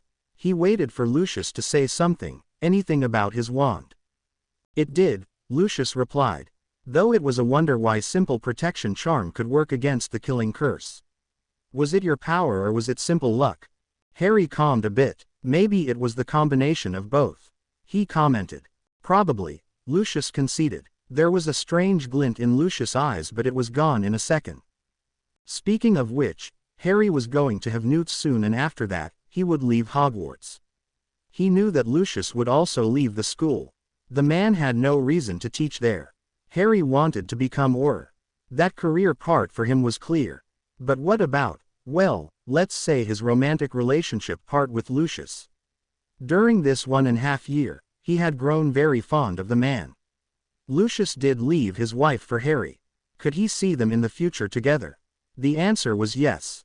You know, he began conversationally.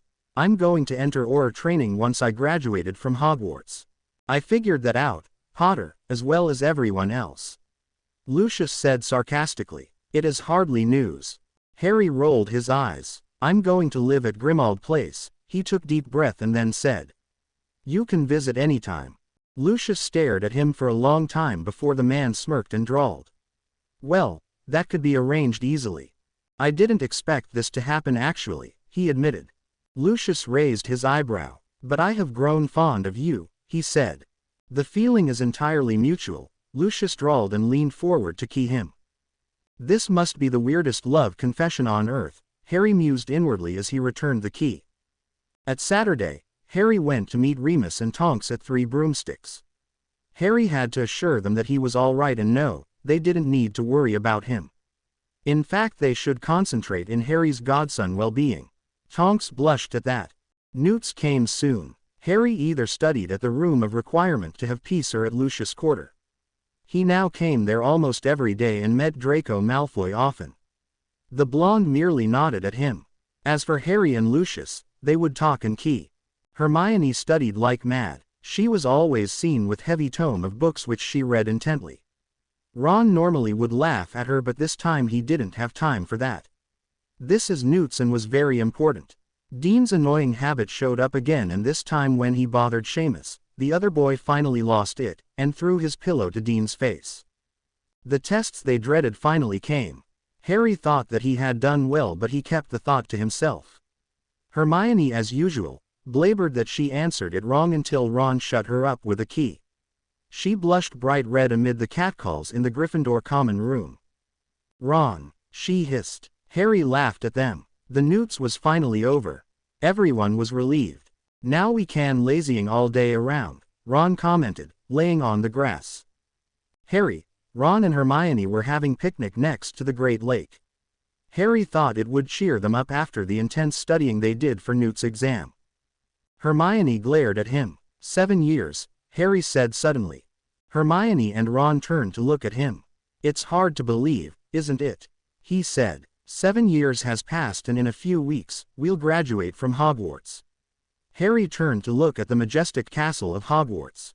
"Remember the troll?" Ron asked, grinning. Harry laughed. "I don't think I could forget the troll," he said. "Yes," Hermione said wistfully. "The troll. It's your fault, by the way." She glared playfully at Ron. "I have apologized years ago," Ron grumbled, but there was no malice in his voice. "Lockhart and the Pixies," Harry said. "Don't forget Neville's Boggart," Hermione said, smiling. Ron burst out laughing at that. Snape in dress. They were reciting years after years they experienced in Hogwarts. Time they spent in joy and sometimes in sorrow. But as Harry looked back now, it was the things that shaped them into the person they were now. "Your wand work fine now," Lucius stated suddenly and casually when they met. Whereas it was broken by Bellatrix Lestrange. Harry's blood ran cold. Lucius smirked at him. One must wonder what kind of power that could repair a broken wand. It was unheard before. Harry merely stared at the man, challenging him to tell the truth. "And what kind of power that could prevent the killing curse? You have another wand with you. The wand that you used to cast the protection charm. The wand that once belonged to Dumbledore and before that, Grindelwald." Lucius said. "That, my dear, is the heart of this matter." "You have done your research," Harry said calmly. "Research and observation," Lucius corrected. "You have your father invisibility cloak. A normal invisibility cloak will lose its ability after a while. It's impossible to withstand time in a way yours has. It has been passed from father to son in centuries. And that is your hint," Harry said. "Of course most of people think it's just a myth," Lucius said again. "But if you pay enough attention you would find it. From time to time, the great wizard possessed it. It was lost and found again. The powerful wand that was undefeatable in battle. Shall I assume that you possess the resurrection stone too?" Harry smiled coldly. "I could kill you right now," he stated. "You're not a murderer," Lucius said as a matter of fact. "And what are you planning now?" he asked. Lucius sighed. "I have stated it previously that I'm very fond of you, which is true. So, you don't need to look so alarmed." Harry snorted. "I find it hard to believe considering what kind of man you are." Lucius smiled at him enigmatically. "Very well," Harry conceded at last. "But if you betray me, Lucius, I shall destroy you and your entire family until there is no more the House of Malfoy. I expect nothing less from you." Harry raised his eyebrow. "Well, thank you for the compliment," he commented. Lucius merely smirked at him. Time passed and soon it was graduation day. The Weasleys and Hermione's parents had arrived to Hogwarts. Fred, George and even Percy all came that day. For Harry, Remus and Tonks were there. Mr. and Mrs. Granger stared around in awe. The other parents of Muggle-born students had the same reaction. "Oh, Ron." Mrs. Weasley hugged her youngest son. "I can't believe it. It was like yesterday when you went to Hogwarts and now we come here to attend your graduation ceremony." She sobbed at the thought. Ron blushed bright red. He sighed in relief when his mother let him go. "Oh, Harry." Mrs. Weasley hugged him tightly. "You boys grow up so fast." Mr. Weasley finally pried his wife off of Harry. The Great Hall had been turned into waiting room for the family, so the Weasleys, Remus, Tonks and Harry decided to stay there. Hermione meanwhile wanted to show her parents around. They joined them a few moments later. Harry then told Hermione and Ron that he was going to Gryffindor Common Room. They wanted to go with him too. They were on the way to Gryffindor Tower when someone called Harry's name. He turned to find Narcissa Black. "Harry," Ron questioned. "You guys go ahead," he told them. Narcissa waited until Ron and Hermione disappeared from her sight before she addressed the young man in front of her. "Good evening, Mr. Potter," she said. "Good evening," Harry replied. "What can I do for you?" he asked. "You see, Mr. Potter, I have collection of jewelry and your bracelet," she gestured to the bracelet that was Lucius' present to him, "has caught my attention. It is a lovely work of art. Could you tell me where did you buy it? I'm interested in owning one." She didn't fool anyone with the question. Harry knew exactly what she was asking. "Actually, this is a present from my lover. I didn't ask where he bought it." "Ah, I see," Narcissa said. Her face didn't reflect what she was thinking. It was still the mask of politeness.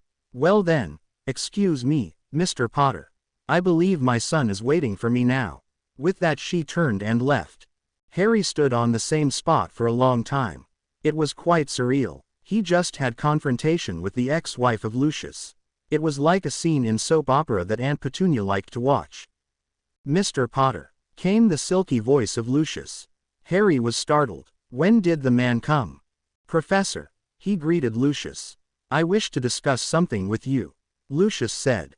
Harry followed the man to the nearest empty classroom. The man cast privacy and locking charm before turning to face him.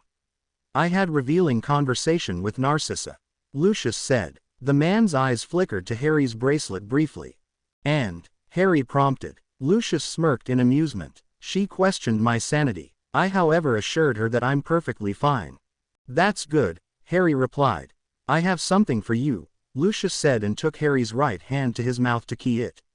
When the key ended, Lucius didn't immediately release his hand and Harry felt something slipped to his finger. He pulled his hand and stared at the simple gold ring on his ring finger.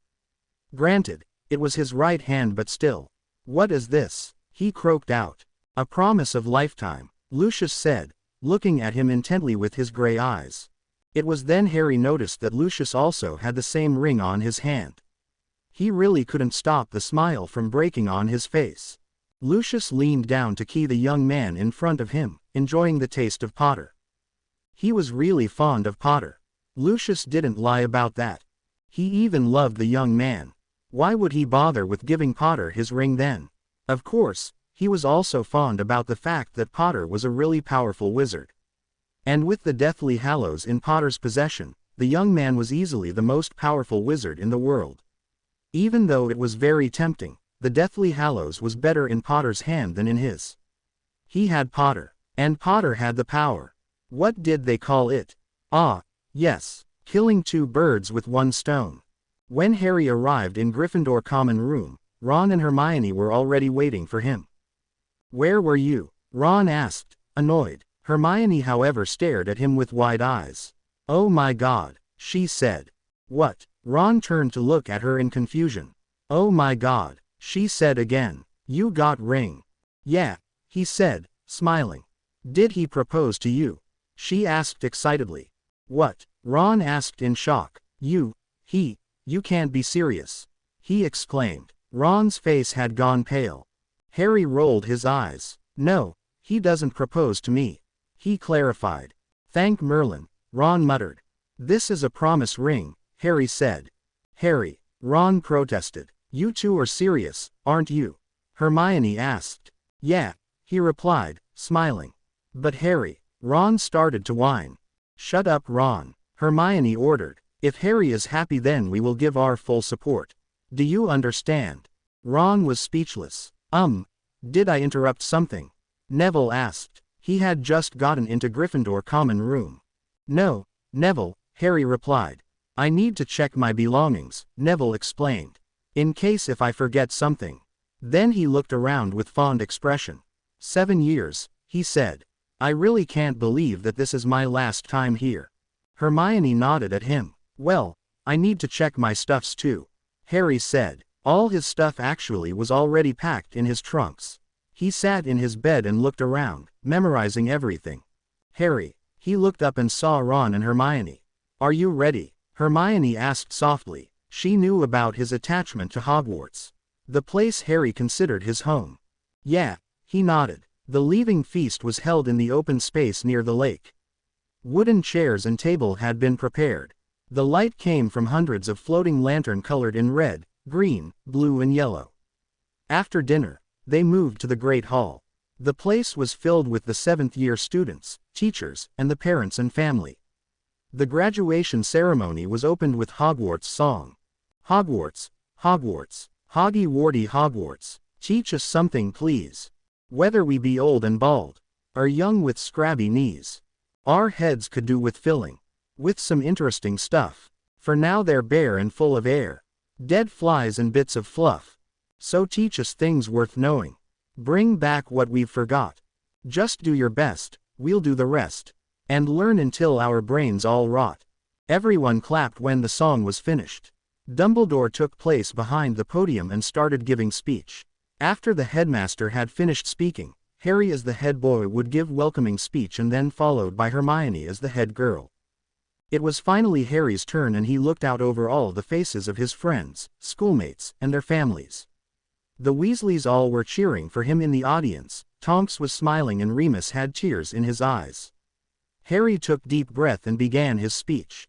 "Welcome students and family to the 1998 graduation ceremony at Hogwarts School of Witchcraft and Wizardry." After his turn, it was Hermione's. And after that it was Dumbledore's turn again. The headmaster called the name of the students one by one to accept their diploma. The closing speech was given by Dumbledore. Then he led the students out of the Great Hall and into the yard. As soon as they stepped out from the Great Hall, the insignia on their uniform changed into Hogwarts insignia. There were no houses anymore. From now on, they were Hogwarts graduates. Dumbledore lifted his wand and the tip of it glowed brightly in the dark. He led the procession with Harry and Hermione behind him. The students, teachers and parents and family followed from behind. Together they walked to the lake. From far away, they looked like fireflies. After the graduation ceremony, the 7th-year students rowed the boats across the lake to leave Hogwarts, this time for the last. By boats they came and by boats they left. It was symbolic. "This is it," Dumbledore said with twinkling eyes. "A beginning of new chapter in your life." One by one, they entered the boat. As the last student entered the boat, it all began moving. Harry kept looking at Hogwarts Castle as the boat drew farther and farther away from the shore. He wasn't the only student to do so. There were sobs and Harry could see Lavender Brown sobbing in the boat not far from his. Parvati tried to console her best friend. It hit Harry that he was finally leaving his home. He knew the day would come someday. After all, Harry wasn't going to be student forever. This was an end for one chapter in his life but also the beginning of a new chapter, as Dumbledore had said. He had Hermione, Ron, Neville, Luna, Ginny and his other friends. He also had Lucius. That was unexpected but not unwelcomed. And Harry was serious about his threat. He rummaged his pocket and found the special fireworks he got from Fred and George. "Harry, what are you doing?" Hermione asked, alarmed. "Just watch," he said and lit the fireworks. It exploded above the lake with the surprised students, parents, and also teachers watched in awe. The sight was ethereal. The old castle in the background, the simmering lake in the night, the fireworks in the sky and hundreds of boat full of students with glowing wands. Harry would remember this moment for his entire life. The last fireworks exploded and showered them with millions of golden dust. "Wow," Ron whispered in awe. He gathered the golden dust and blew it towards Hermione. Ron, she shrieked and began to retaliate. Poor Neville was trapped between them. Harry smiled at them fondly. The boat kept moving, and when the sight of Hogwarts finally disappeared, Harry thought that he was ready for the next great adventure. To be continued. I hope you enjoyed this story. Also remember to subscribe and like this video. See you in the next video.